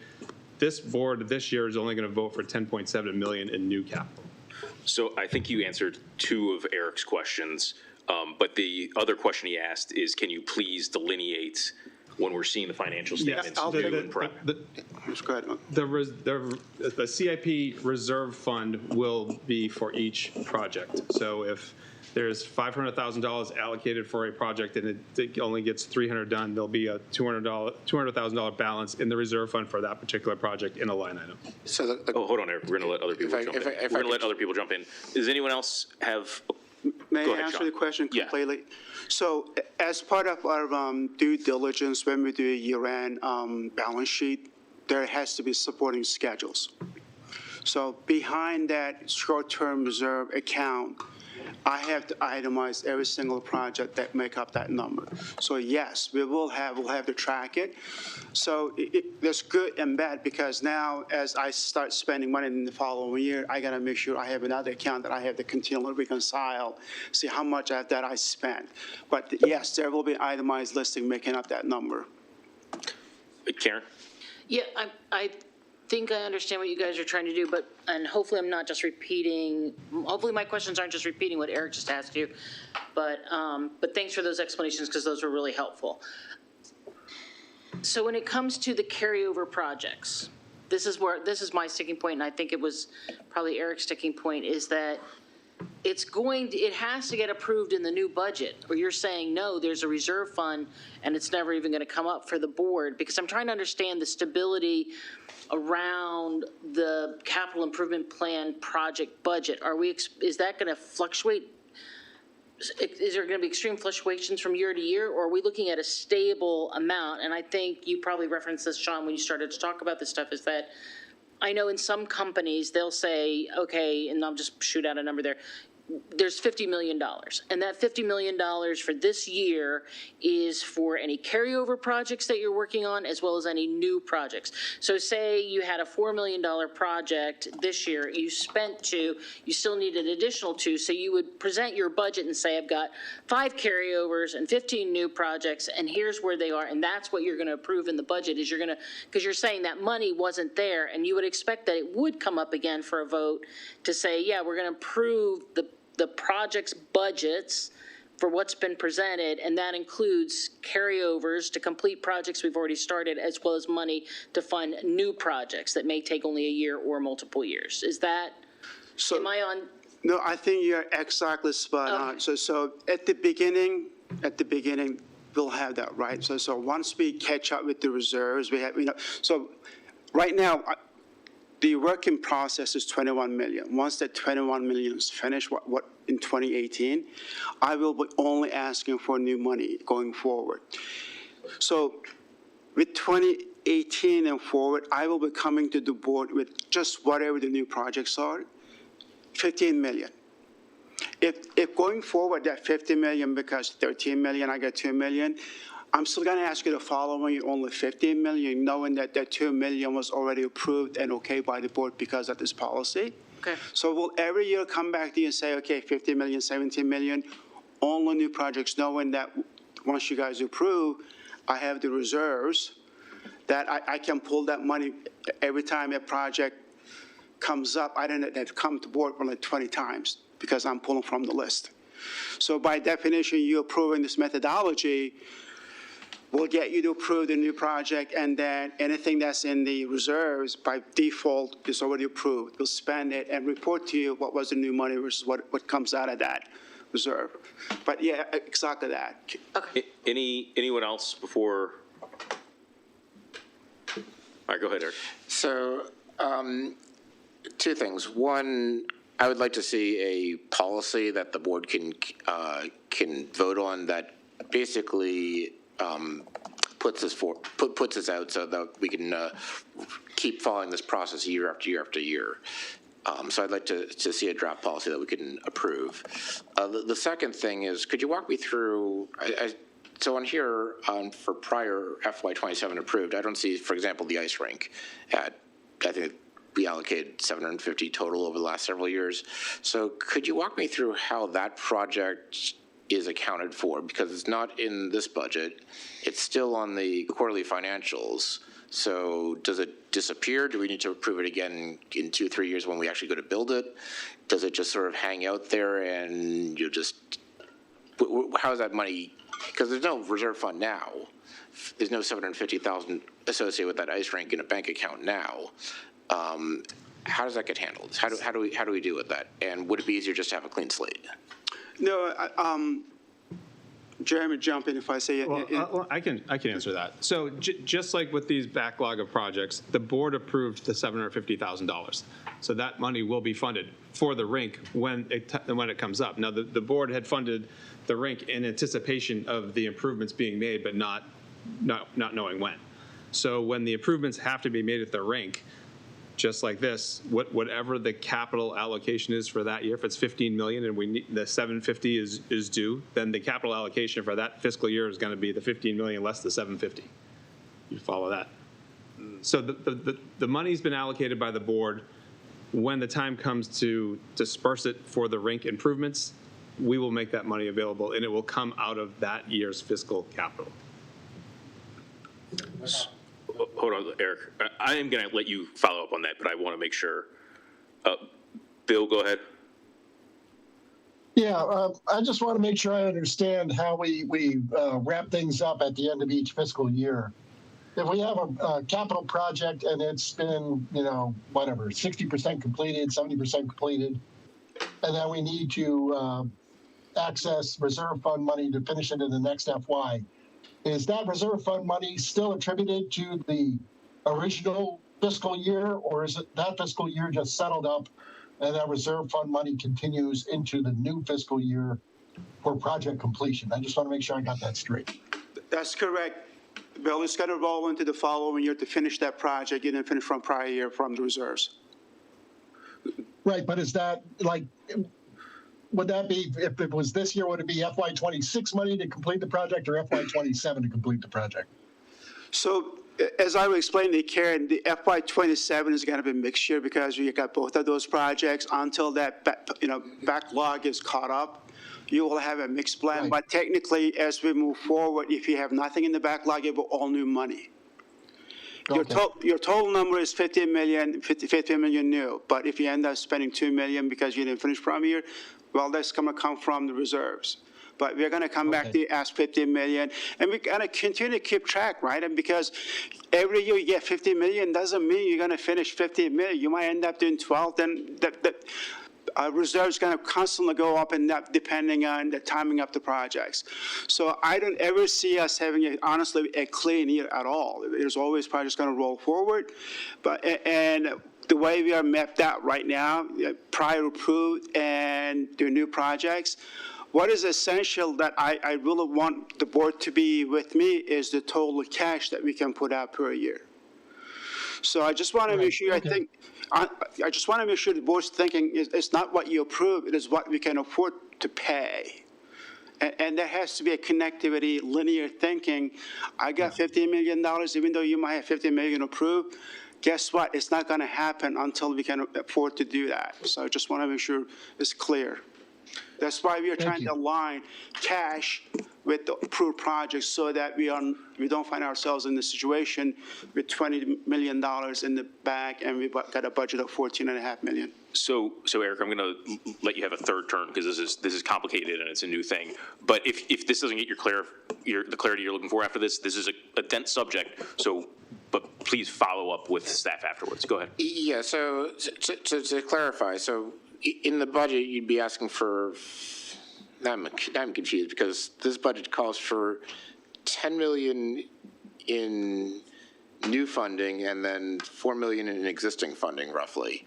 So we'd be. I wouldn't call it funding, Gary. Look at the terminology. I said prior approved. It was not funded. So I'm just kind of splitting peas there. Semantics matters. Prior approved, but unfunded. Okay, so we got unfunded approved projects. We've got funded projects through here, and then we have funded projects in a reserve account. So if we approve 15 million and there's 3 million in the reserve account, you could theoretically spend 18 million, I suppose. Would that be correct? The existing CIP roll forward will be the piece that's in the reserves as you move forward. Yes, but if you have 3 million in the reserve for project A, and then we approve projects B and C for 15 million, you could do A, B, and C, assuming you're capable, you'd be allowed to spend 18 million, three from the reserve, and then 15 million newly approved by the board to do B and C. That'd be appropriate, right? So I'm not sure if I get your point, but what I can tell you, every project you approve project A for 2 million, that's what we're going to manage to, whether it's a year or 2 year, 3 year timeline. Eric, no, we've got to. Okay. No, Eric. Yeah. You just follow up. I do understand why this is confusing. I think you're still getting a little confused about what's being funded versus what's the cash available and what the capital projects are being approved. And I think that's your issue. Yeah. So does anyone else have any? No, Eric, I'm sorry. I've given you an extra turn. I'd like to make a motion. There's no motions. This is new business. You can make a motion under new business. And it's Eric, you haven't been recognized. Is there anyone else that wants to get in here? What's your motion? To produce a policy. Anyone else that wants to get in here? There are no motions under new business, team. Are we proposing a new policy here? The staff has presented us the new methodology that they are planning to use for capital projects going forward. Yes, but. Karen, that was your second time. Does anyone else? Don't I get a full 3 minutes? Does anyone else have any questions or comments that has not spoken to us? I would like to not be bullied anymore. That would be nice. Karen, you're out of line. Does anyone else have questions or comments? Okay, thank you. We're going to move on to the next topic then. One point of order. Go ahead. Are we actually going to discuss the projects in the capital budget? Does anyone who hasn't used their 2 turns already want to ask questions about the projects in the capital budget? I'd like to. You've used your turns already. It's all one agenda topic. Come on here. This is supposed to be a deliberative board. We're supposed to be able to discuss these projects. Excuse me, Eric. You're out of order. Really? Okay. Seeing no one, we're going to move on to 8 Echo. Were you handing it over to Dan here? Dan, yes. Thanks for teeing me up. Okay, so we're going to change subjects here a little bit. And I need everybody to kind of forget their puffy coats and the snow we had and the snow we might have, because we're going to be talking about summertime. So get in your summertime place. Get your summertime hats on. Those of us have to wear hats because it's pretty sketchy. Yeah. Okay. So as you've seen from the agenda, we want to talk about splash pads. And the possibility of moving from pools to splash pads. This is something that is happening all across the country. Many organizations and communities are doing it on different scales. And it's something Marty and I have been talking about for years. This has been a pet project of Marty's, and Marty was a big help in helping us put the presentation together. So we'll talk about what a splash pad is, and some of the gamification, what some of the benefits are, and then what that might look like for us here at CA and Columbia. So what is a splash pad? And thank to one of our vendors, we sold a lot of their material because they're good at selling it. It's just a different way for people to gather and enjoy the water. You know, if you've been down to Meriwether, they have a basic version there. But like I said, many communities have been doing it, many cities, and I have a few quotes in here from other cities, but Reston converted one of their pools to a splash pad. Montgomery Village converted one of their pools to a splash pad. So it is something that is becoming more and more useful and seen around the country. We have some smaller versions in our pools. They're zero depth. They're immersive. It's easy to get in and out of, accessible. There's so many different variations, and you'll see a little bit of that as we talk. Depending on how you manage the water, you can conserve a lot of water with that. And like I said, they're very inclusive. So like most things, there's always a spectrum of what a splash pad can be. The one that we see down in Meriwether, is everybody familiar with the one in Meriwether? It's more on the contemplative side. It's pretty straightforward. There's just but if you ever sit down there and watch, the engagement and the kids playing and enjoying it is pretty amazing. The ones we have in the pools right now inside our pool facilities are kind of in that tactile discovery phase, so in between the first two bubbles. And the ones we'll potentially be talking about here today kind of move in between the last two bubbles. The third bubble is a full-on water park. We're not going to go there, but we want to kind of look at someplace in between that and some bigger ideas. Different way these things can be laid out. These are all different zones that can be experienced, and you can mix and match and create what you want and what you want the community to enjoy. Sensory, spray, tactile, iconic, which are games and gathering places, circuit, enjoy moving around, flow, which is a lot of, if you've seen the ones inside the pools, a lot of them are flows and educational where the kids can create blocks and divert the water in other places and do other things. Kinetic is active engagement, and Misty is just a spray. So you can mix and match all these things and create different zones around them. So it's just not a jet of water coming out of the ground. Then there's gamification. It's really about making them interactive and making kids and entire generations want to play, whether it's games. You see some where there's water buckets and there's activities where they're racing to get the water to dump on somebody else, or other just movements and plays that go on, but ways to get people to come back, keep the kids and families engaged. And then here, just a few quotes of different places in Pennsylvania. Their first year coming out of COVID, they saw 15,000 visitors at theirs. Rosemont, Missouri, in Ohio, and like I said, here locally, both Montgomery Village and Reston have done it. So what are the benefits of a splash pad? Of course, I'm going to talk about our 5 pillars of wellness, because that's the guiding lights that we do a lot of. Well, how do we look at how does it impact through these lenses, and how does it drive these pillars that we want to exhibit and model for our community? Obviously, with physical, that's pretty straightforward. Everybody's going to be moving around. Everybody's going to be engaging with the activities. And you'll see some of our ideas. There's even more that goes into that. The cognitive, like I was saying, at the pools, a lot of them are kids learning. If I put this block here, I can direct the water over here, and this can happen. So there's a lot of, there's opportunities for learning and development within these things, not just straight play or running through water.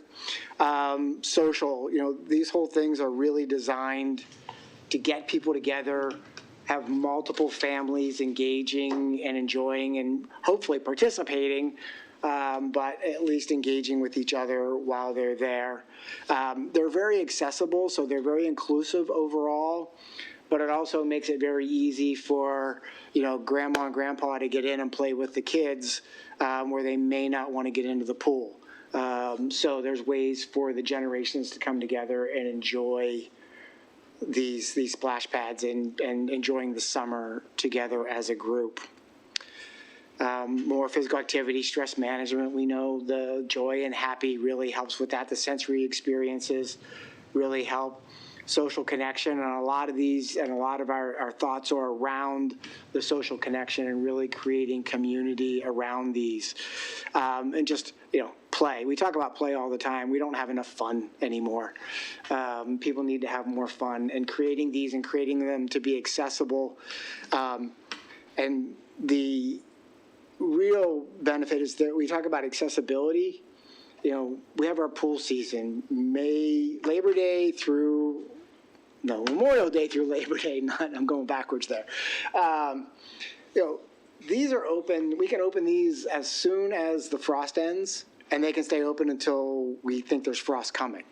So we're adding multiple months to the season, even after the kids go back to school. These are still available. So these benefits carry on and are available to the community for a much, much longer time. Okay, so I'll stop there before we go on into what it looks like for us, and I'll answer any questions about the first part. And do we even want to know what it might look for us? Go ahead, Eric. This is probably leading into the second part, but does this replace a pool? Yeah, we'll talk about that in a second. Okay. So go ahead, Colin. I was just going to say, I think that I'm so excited. This sounds amazing. I definitely want to learn more and hear what this could look like if we see what it looks like across Columbia. So, yes. So any other questions about the first part? I kind of went through that fast, so we can, if we get to the second part, if we want to, that I can focus more on that. Quick question. Go ahead, Bill. Yeah, thanks. Yeah, you had mentioned some of these places that had installed pads got an initial year of 15,000 users for the season. I was wondering if you had like a general number of users, if there's any of that data available, and if you had it, if you were to provide us an estimate, what is the actual number of users at a pool for a season currently with CA? Yeah, I can answer that question. I can't answer the first one, although we tried to get the answer. Google, ChatGPT, Copilot, and the vendors, we could not get that information about usage tracking, because it is hard to track because it is wide open and just people wander in and out. We did try though, Bill, but I couldn't get that. And you'll get the answer to your second question here in 2 slides. So any other questions about splash pads in general before we go into more specificity for CA?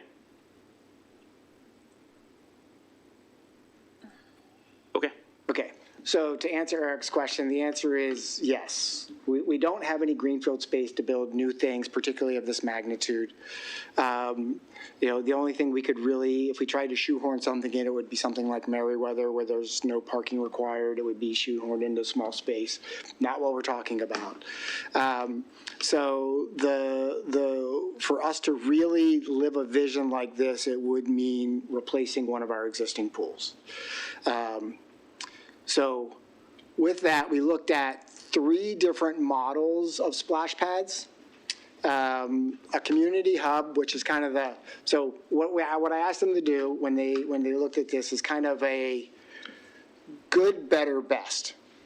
And so these are the three, the complexity and the programming of each of these increases as it goes down. So the community hub is pretty much a basic splash pad with a little playground and, things around it. It's just basic. Then the second one is a splash pad focused play space. So it's a bigger splash pad, more involved, but you start getting some more open play areas, a pavilion to hang out with, and more things to do. And I have some detailed drawings here in a second. And then the last one, the multi-use, it's just everything you could want. There's all kind of different things. So we will have 3 different versions. And again, these are just stylized. We just asked them for some thoughts on what they could look like, just kind of lay them in. We did ask them to draw them into 3 of our pool spaces, current pool spaces. Want to be clear, I am not choosing a pool. There is nothing behind her other than they would be on the list of pools that would be probably and should be considered for this, but there was no selection. It was just, here's 3 pools, here's the drawings and the outline, and fill it in. And Bill, here's your slide. So what we did look at, and here's what you can see, the 4-year average for pool usage. And the ones in yellow are pools that average under 10,000 visits a summer. You can see some of the bigger pools, Kendall Ridge at 29,000 visits, Dorsey Hall at 29,000, Eric River Hills up there at 41,000.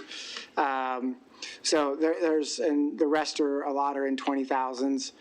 So these pools get significantly less usage than the other pools. And then when you think about, even that one incidence of the splash pad where we did have a number of 15,000 people, that triples some of these pools in Bryant Wood's case and doubles in most cases from that scenario.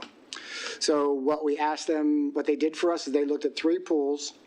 The first, and this is the community hub with a splash pad at Talbot Springs. You can see at number 1, which is in the bottom bottom left corner, are just tables with umbrellas for hanging out and relaxing, parents and whomever. But the splash pad, a playground, a basketball court, a little walking loop, with some benches and a Gaga pit. They love the Gaga pits. Does everybody know what Gaga is? It's a ball game that's played inside a little wooden pit. They're popular.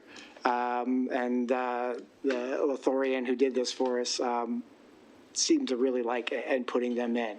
But it's pretty straightforward, but you can see how it integrates in and creates a closed kind of little park-like that people would want to come and enjoy and spend the day, even if they're not at the splash pad. There's some other activities there, but create more usage around that facility. Okay. This gives an idea of some of the thoughts, the Gaga pits in the upper left-hand corner. Just some where they derived the concept from and some of the things they were looking at and thinking about when they were putting it together. And you can maybe kind of visualize what some of this might start looking like. And then some of the spray pad features, very basic, just water jets and water showers. So pretty basic and straightforward. This is what we call the good version. Any questions on that one? Why don't we get through all of them? Okay. The next was at Jeffers Hill. This is a little more complicated, a little bigger. And this one ties into the pathways and creates some traffic patterns through. This one includes a pavilion so it's a much more covered structure, much more permanent, better for bigger gatherings and not just the tables, which would typically lean towards more just individual families. You have the splash pad, which is bigger.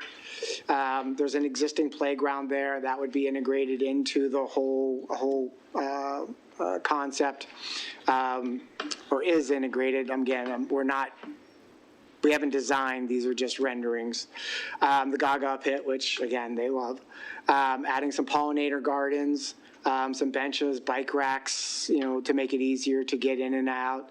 And you can see how it integrates with the existing community building. So again, a little bit bigger, more park-like, this one, the centerpiece here is the splash pad. It's much bigger, much more involved.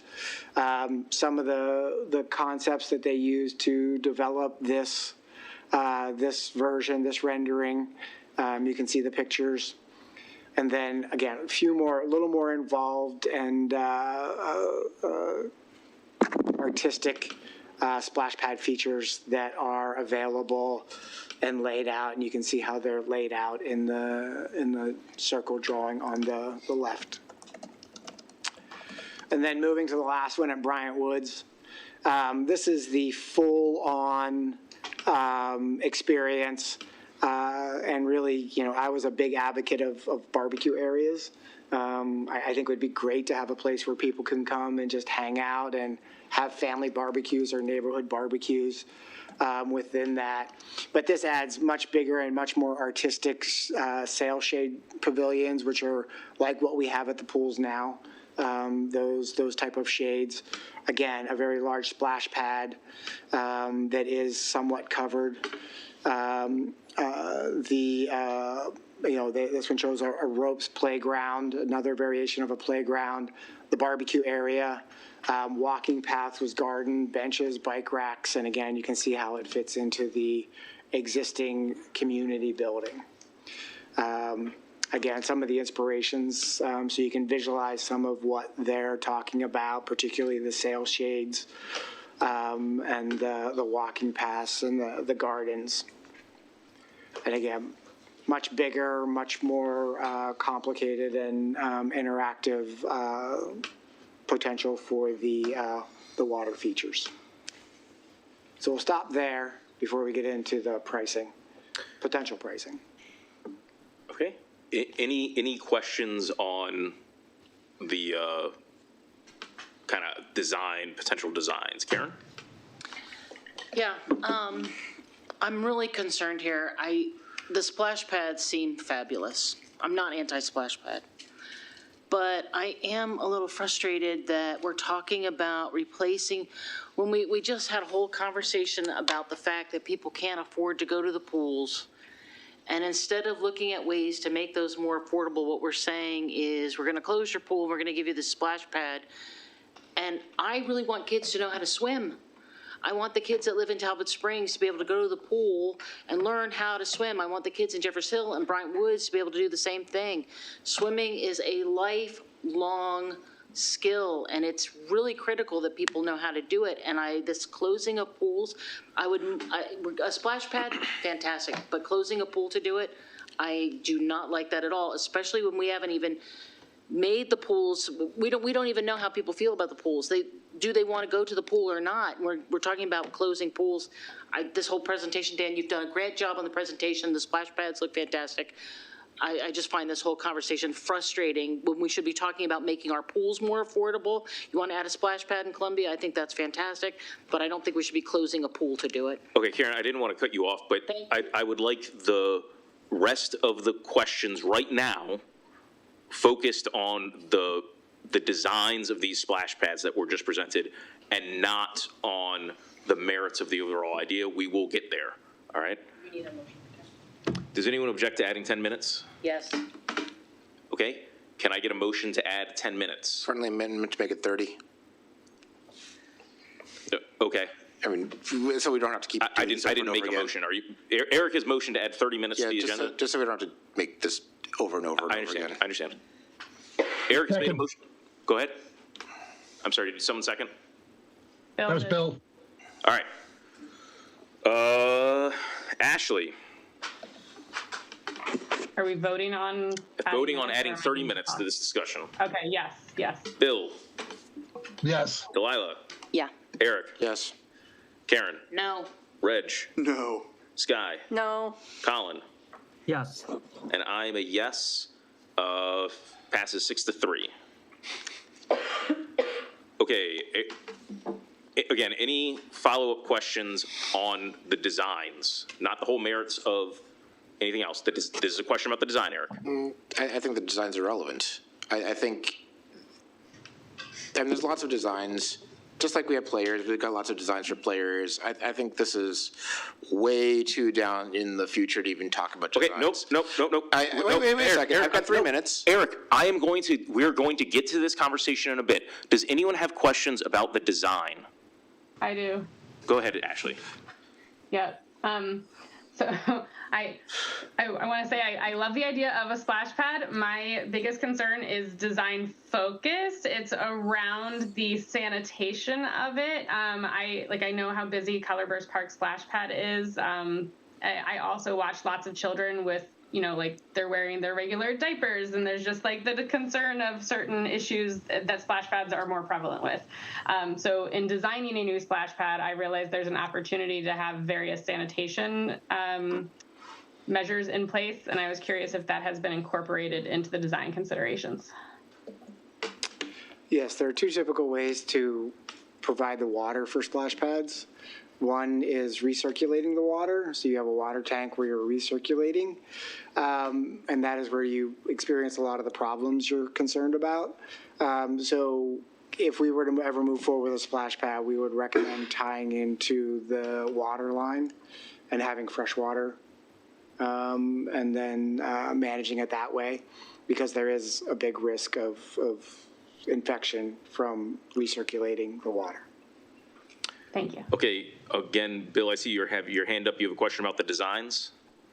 Yep. Just on the slide with the attendance, I just wanted to say real quick, Brownwoods was closed in 22 and 23, so that 4-year data is probably a little skewed. Just want to make sure that's understood. And then as far as Bill's question about the designs. Bill, questions about the designs. Yep. There's a slide that came up in the design there. I understand. But you're not really asking a question. Scott, do you have a question? I'm interested in the idea of a splash pad. Stop. Okay. I move that we get past the design. Stop, Eric. You are out of order. Bill, I'm sorry. You were disrupted. Okay. Do you have a question about the design? I'm interested in the idea of a splash pad, not necessarily a replacement at this point, but I'd like to talk about this. Bill, stop. Bill, do you have a question about the designs? I do. What is your Just question? Got to roll up to it. I need a little runway there. My question is, are there some sort of supporting elements that will be included if we were to do a splash pad, like bottle fillers or bike repair stations, or will the bathhouses be accessible for people to use to kind of avoid the diaper situation? What kind of supporting amenities will be around for these splash pads? Okay, these are concepts. We haven't designed anything because we haven't talked to the community or anybody yet. If we get to the design phase, those things the actual design phase where we're designing one, those things will all come into consideration. Sky, do you have a question about the design? Yeah, along with sanitation, I'm wondering about safety. This is a flat surface with water on it, and some people have a tendency to slip and fall and break their arm, and I'm not mentioning any names, but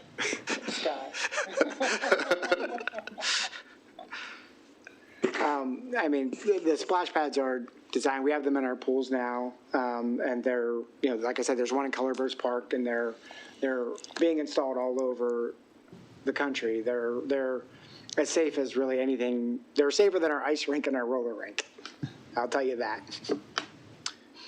Any more questions about the design? Eric? Yeah, this is actually a question about the design. And you mentioned that Reston did something similar, and I've actually Googled what Reston did. They actually renovated Sherwood, their Sherwood pool. They didn't get rid of the pool. The pool's still there. They just added a splash pad alongside the pool, and I think they might have replaced the wading pool. So my question is, could we design the splash pad in such a way that we keep the pool, but we just replace the wading pool? Because I know the wading pools require a lifeguard.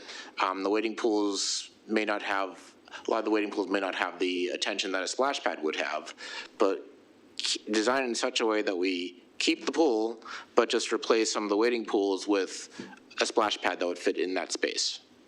So that's what we have done, but they're inside the pool fence. This is a community gathering space. This is completely separate. This is not a micro, that's a micro splash pad. We have those at several of our pools now. We could always Sky, move the fence. You have another question about the design? I'm not sure That's gonna be where my relocated. question falls. Then let's hold off on it for right now. Okay. I got a question. Go ahead, Rich. All right, thank you. What is the minimum amount of space that's required for, to put one of these in? Do we know, or? Well, you could, you can see the one at Color Burst. I'm sorry. You see the one at Color Burst is very small. We have splash pads inside our pool structures, our pool. But that's the point of these. If you go back and look at the designs, these are community gathering spaces. This isn't just about sending the kids off and let them play. This is about, No, I understand. This is about creating, this is why just moving the fence doesn't work, because the entire concept of these is entirely different than a basic. So that's not my question. Actually, my question is, and I realize this is a space for gathering. I'm just wondering how much space is required to have the minimum amount of space needed to have that gathering. I mean, I don't know that there's a minimum. You could gather. Well, that's the answer then. Yeah. Okay, thank you. I just have a clarifying question myself, that you were just using these particular locations as concept illustrations, right? It's not that if there's one going at Talbot Springs, it's going to look like the thing that you just presented, Yeah, right? there's no saying, I'm not saying there's one's going to Talbot Springs. Right, We just wanted to put them in our environment so people could envision right. what they would look like in our space. And yes, these are just, we just said, Lothlorien, design us kind of these three versions, these three levels of splash pads. And they just put these things, so we had input, but very little input, because we're just like, show us what we could do in this space. Mm-hmm. All right, anything else about the potential designs for splash pad? Okay, let's keep going. Okay, so the last piece is just potentially what they could cost. And again, this is just very, very rough ballpark numbers. Obviously we would have to demolish the pools. Bryant Woods and Jeffers Hills, which is the second and the third, are both about 1.6 million, but their focus is different. You can see in Jeffers Hill, the splash pad is about $75,000 more. But the sunshades and different amenities are where the Bryant Woods cost is. And I would note something like Talbot Springs, that's the kind of the base version. But even that number is low, because we would never do that without making the entire site ADA accessible, and that they didn't consider that wasn't part of their scope. So that's probably a good ballpark figure for what implementing a splash pad would look like for us. All right, before we open it up to kind of full, discussing the merits of it. Oh, go ahead, keep going. And then, so what does it look like next steps? And this is, I think you were alluding to that a little bit. So if you agree to move forward with the project, we would put design funds in the FY27 capital budget, and they're not there now if you reviewed the material. Then we would begin working with the community and villages to see if there is a site, if somebody would want to try this in their village. And then if the answer is yes, then in the FY28 budget, we would ask for the construction funds, and then would begin construction in FY28. Okay, so this is kind of why I was trying to hold off for, because people were getting ahead of themselves. What we are going to vote on at the next meeting is whether or not to have design funds in the budget for next year. So we are not saying there will be a pool here. It will just kick off a collaborative process where CA will have designs ready for villages to consider to say yes or no to, and then construction wouldn't occur until the next fiscal year. Is that correct? Okay. So the community is going to have input on this. All right, so Sky? Several years ago, Marty Altmans came to Hickory Ridge and gave a presentation. The board voted on the specific design structures that we wanted. At that point, there were 3 splash pads in the works, one at Clemens Crossing, Hickory Ridge, one at McGill's Commons in King's Contrivance, and either the third, I don't know anything about that. And then we had COVID, so it kind of put the kibosh on everything. But the 2 neighborhoods that I mentioned are 2 of the 4 neighborhoods that are single-family only neighborhoods. So I'm wondering, and these splash pads would replace the wading pools, not the swimming pools.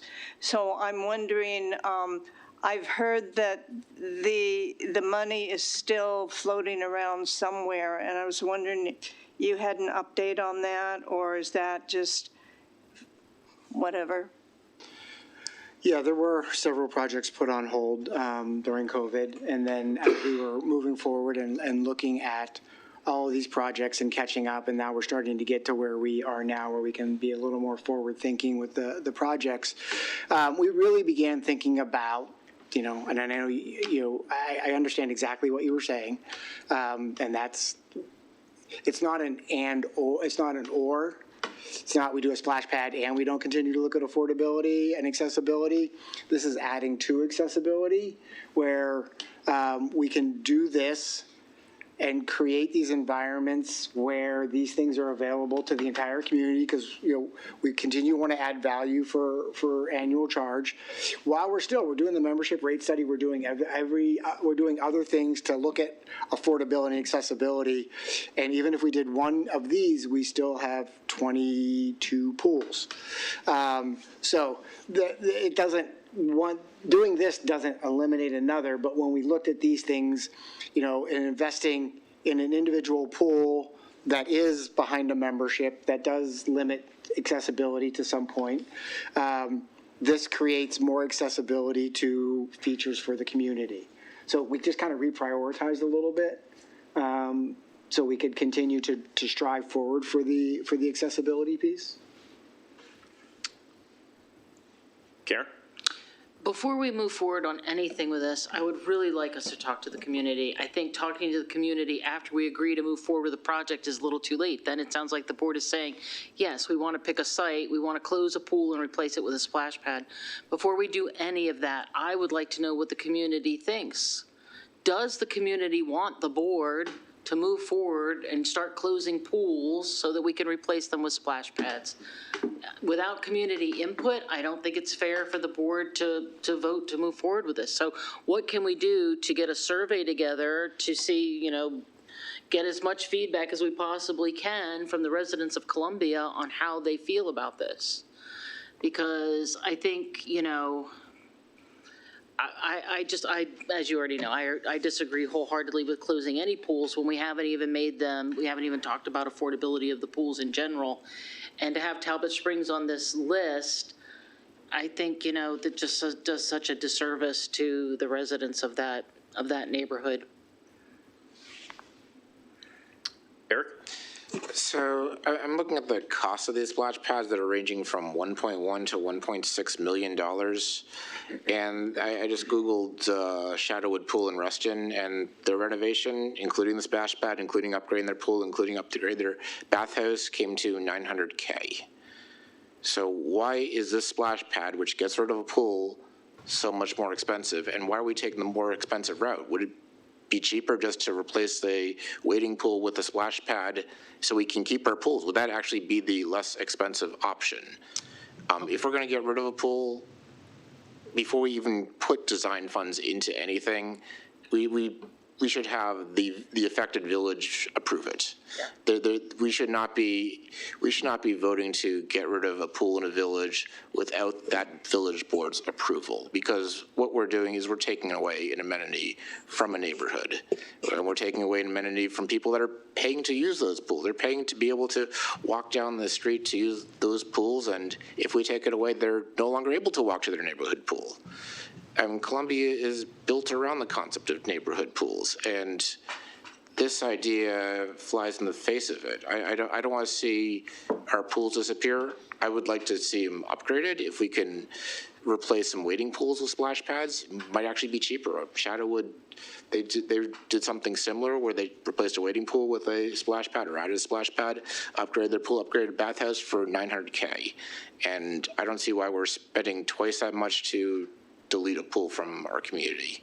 So just a point of information, the vote on the agenda for the February meeting is to put design funds so that villages can see designs and can consider whether they want it or not. It is not a vote to remove any pool from the community. And there's also a town hall in between now and then. Sean, we're going to add something. Yeah. Hold on, Eric. Sean, we're going to add. Yeah, to respond to Eric. So Dan was pretty clear. These are renderings and they're cost estimates, so they're not final costs. So they could be much lower than this. They could be higher than this. Ultimately, it's up to the board to design. Secondly, Dan had talked about, equity and accessibility. Now, board members have talked many times that the pools are not accessible and it's not equitable. An area like this is a communal area that's accessible to everyone. It is an additional asset to the community, where some people might say there's too many pools. Other people might say there's not enough assets outside of pools for the people that can't afford to access the pools. This is a great way to see if this is a viable solution.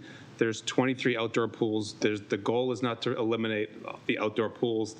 It could be a good option to provide this equity in the community. Sky, you've got your hand up. This is your second turn, Sky. Yeah, I think we're getting a little bit mixed up. I think there are two totally separate things that we're talking about.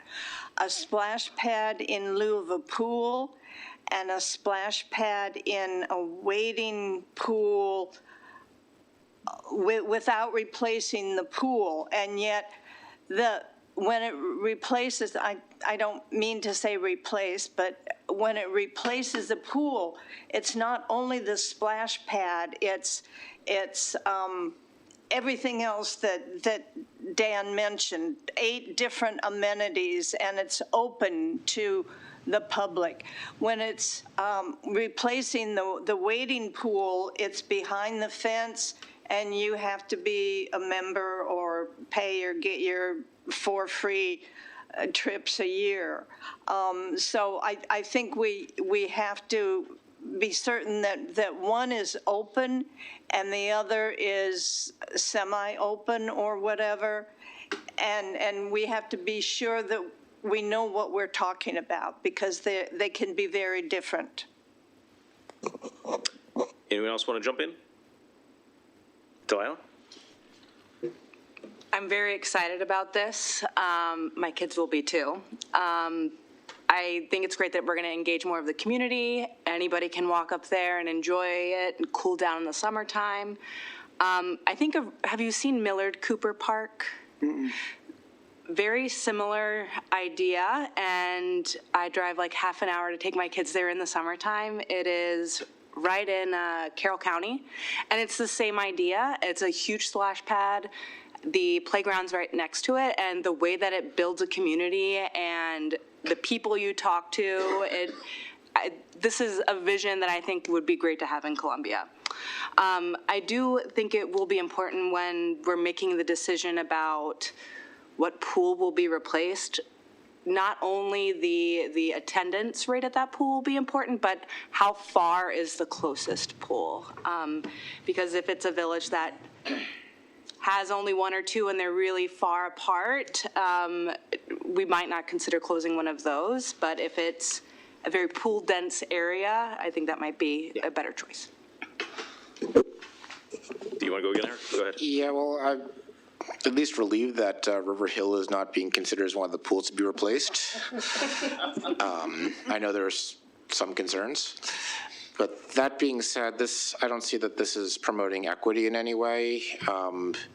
The way to promote equity and to promote people to use our amenities is to lower the costs of our amenities. We tried doing that, and those votes failed. If we really were serious about promoting equity and getting our residents involved, we would lower the cost to use the pools. We would be like Reston and allow residents to just use the pools. And then you wouldn't have pools that have only a couple thousand people using them. You'd have a greater cross-section of the community being able to use them. You'd have a greater cross-section of the community, underserved people that would be able to start learning how to swim, because you can't learn how to swim in a splash pad. You just can't. At least I don't think you can. So this doesn't reduce costs for the residents. I mean, our membership rates are still going up. Our annual charge bills are still going up. This doesn't reduce costs. This reduces amenities. I've got some serious reservations with this plan. Okay, Colin? I think one of the things that I think about often, there's a very common misnomer about equality versus equity. And the way that I think about this is that equality is giving everyone a pair of shoes, and equity is giving everyone a pair of shoes that fits them. And I think that a splash pad is an excellent example of equity and how this organization can be doing that, because we can be serving a lot more people with different abilities and disabilities if we think about how we can serve our broader community. And they can gain access to these kinds of facilities and have experiences that they otherwise wouldn't have. So I think that this work totally promotes this organization's commitment to equitable access, and I'm really excited to see where this could go. Sky, you've already spoken to, you've already had 2 turns, I'm sorry. Anyone else that hasn't had 2 turns yet? I'm going to jump in and say, I appreciate some of these high-minded, abstract ideas about equity and everything else, but I don't want to lose sight of the fact that those designs, specifically the one for Bryant Woods, looks freaking awesome. And I think there's going to be a ton of people in this community that would say, I would rather have that. You're telling me that I can still have another pool just a 5-minute drive away? Heck yes, put that in my community. And all these other things about losing something, don't lose focus on, holy cow, that looks like an awesome amenity. And I just want to end mine with a quick clarification. Is there going to need to be staffed actively? No. Okay. Pick up trash. I think Mike was just volunteering to dash a free pool. Yes. Yes. If it's not up to me, but yes. Way to get out of Anyone else?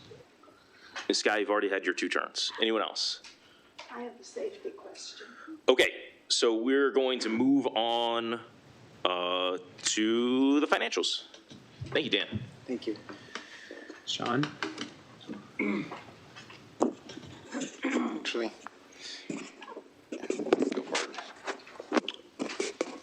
Thank you again. So I'll be talking to you about the Q2 2026 and financials. Before I get into the detail, again, I'm going to talk about high level because we just had the audit committee meeting on Tuesday, where we had the 3 members of this board, as well as Jim and Tim from outside SMEs helping us on the audit committee. And the podcast for that meeting is available for you guys. I suggest that every one of you actually go listen. The level of detail we get into it, as well as please make sure to read my commentary, which explains where a large variance is.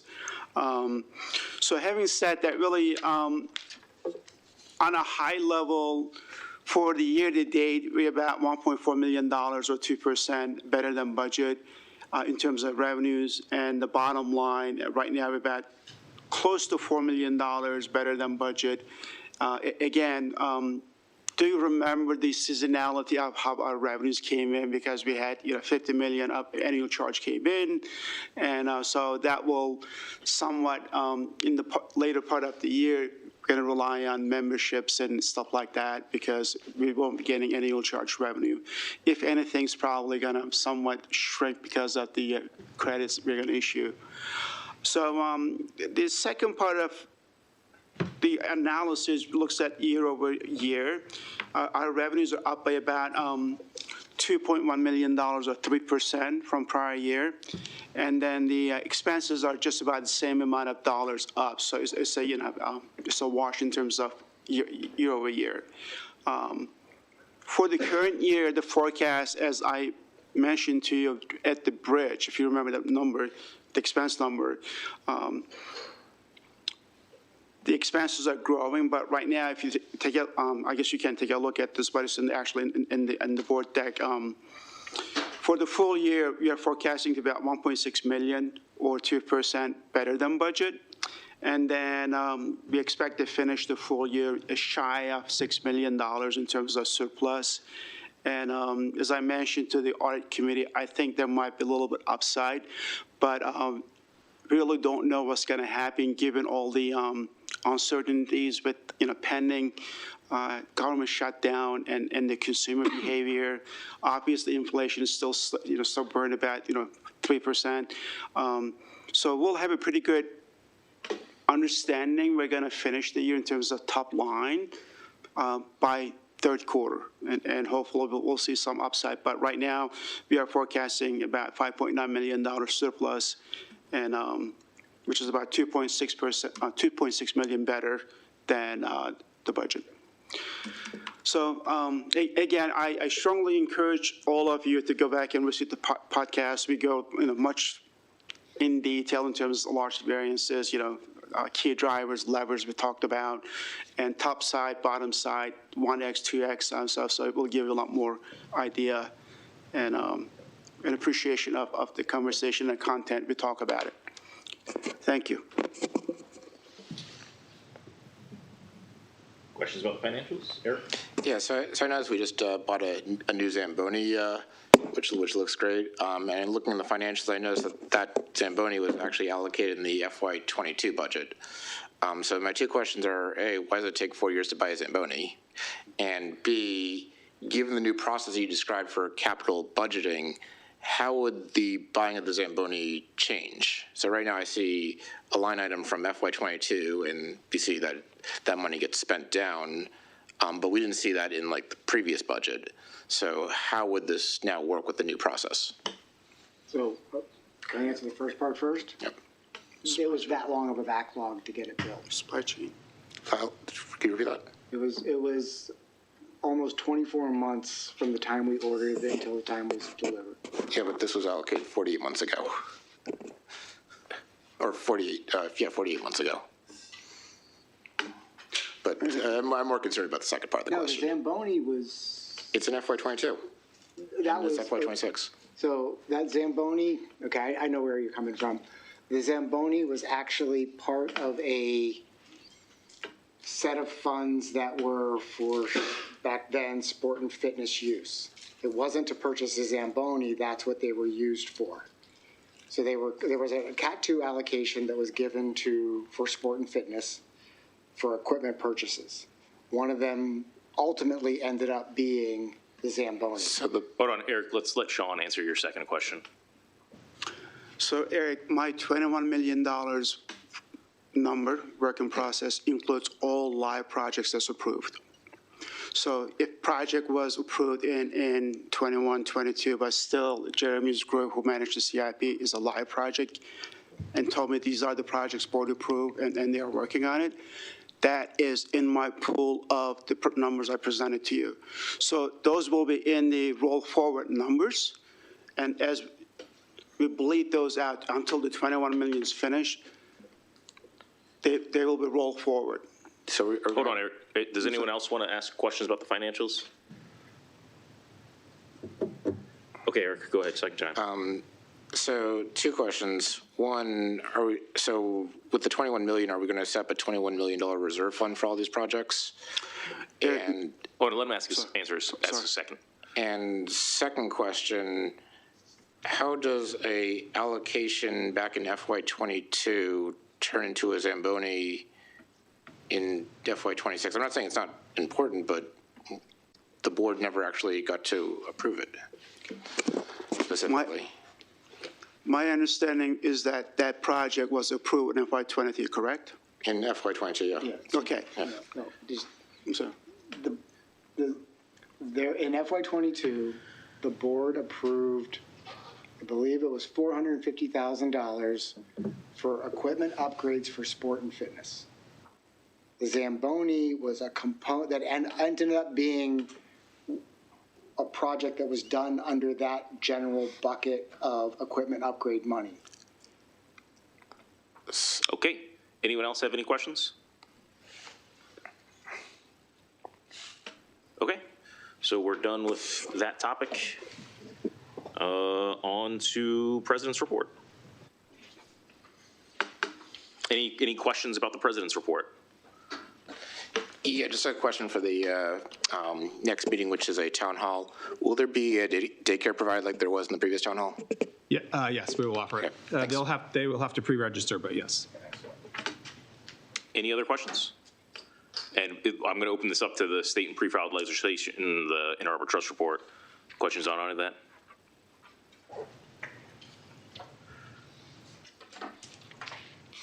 Okay.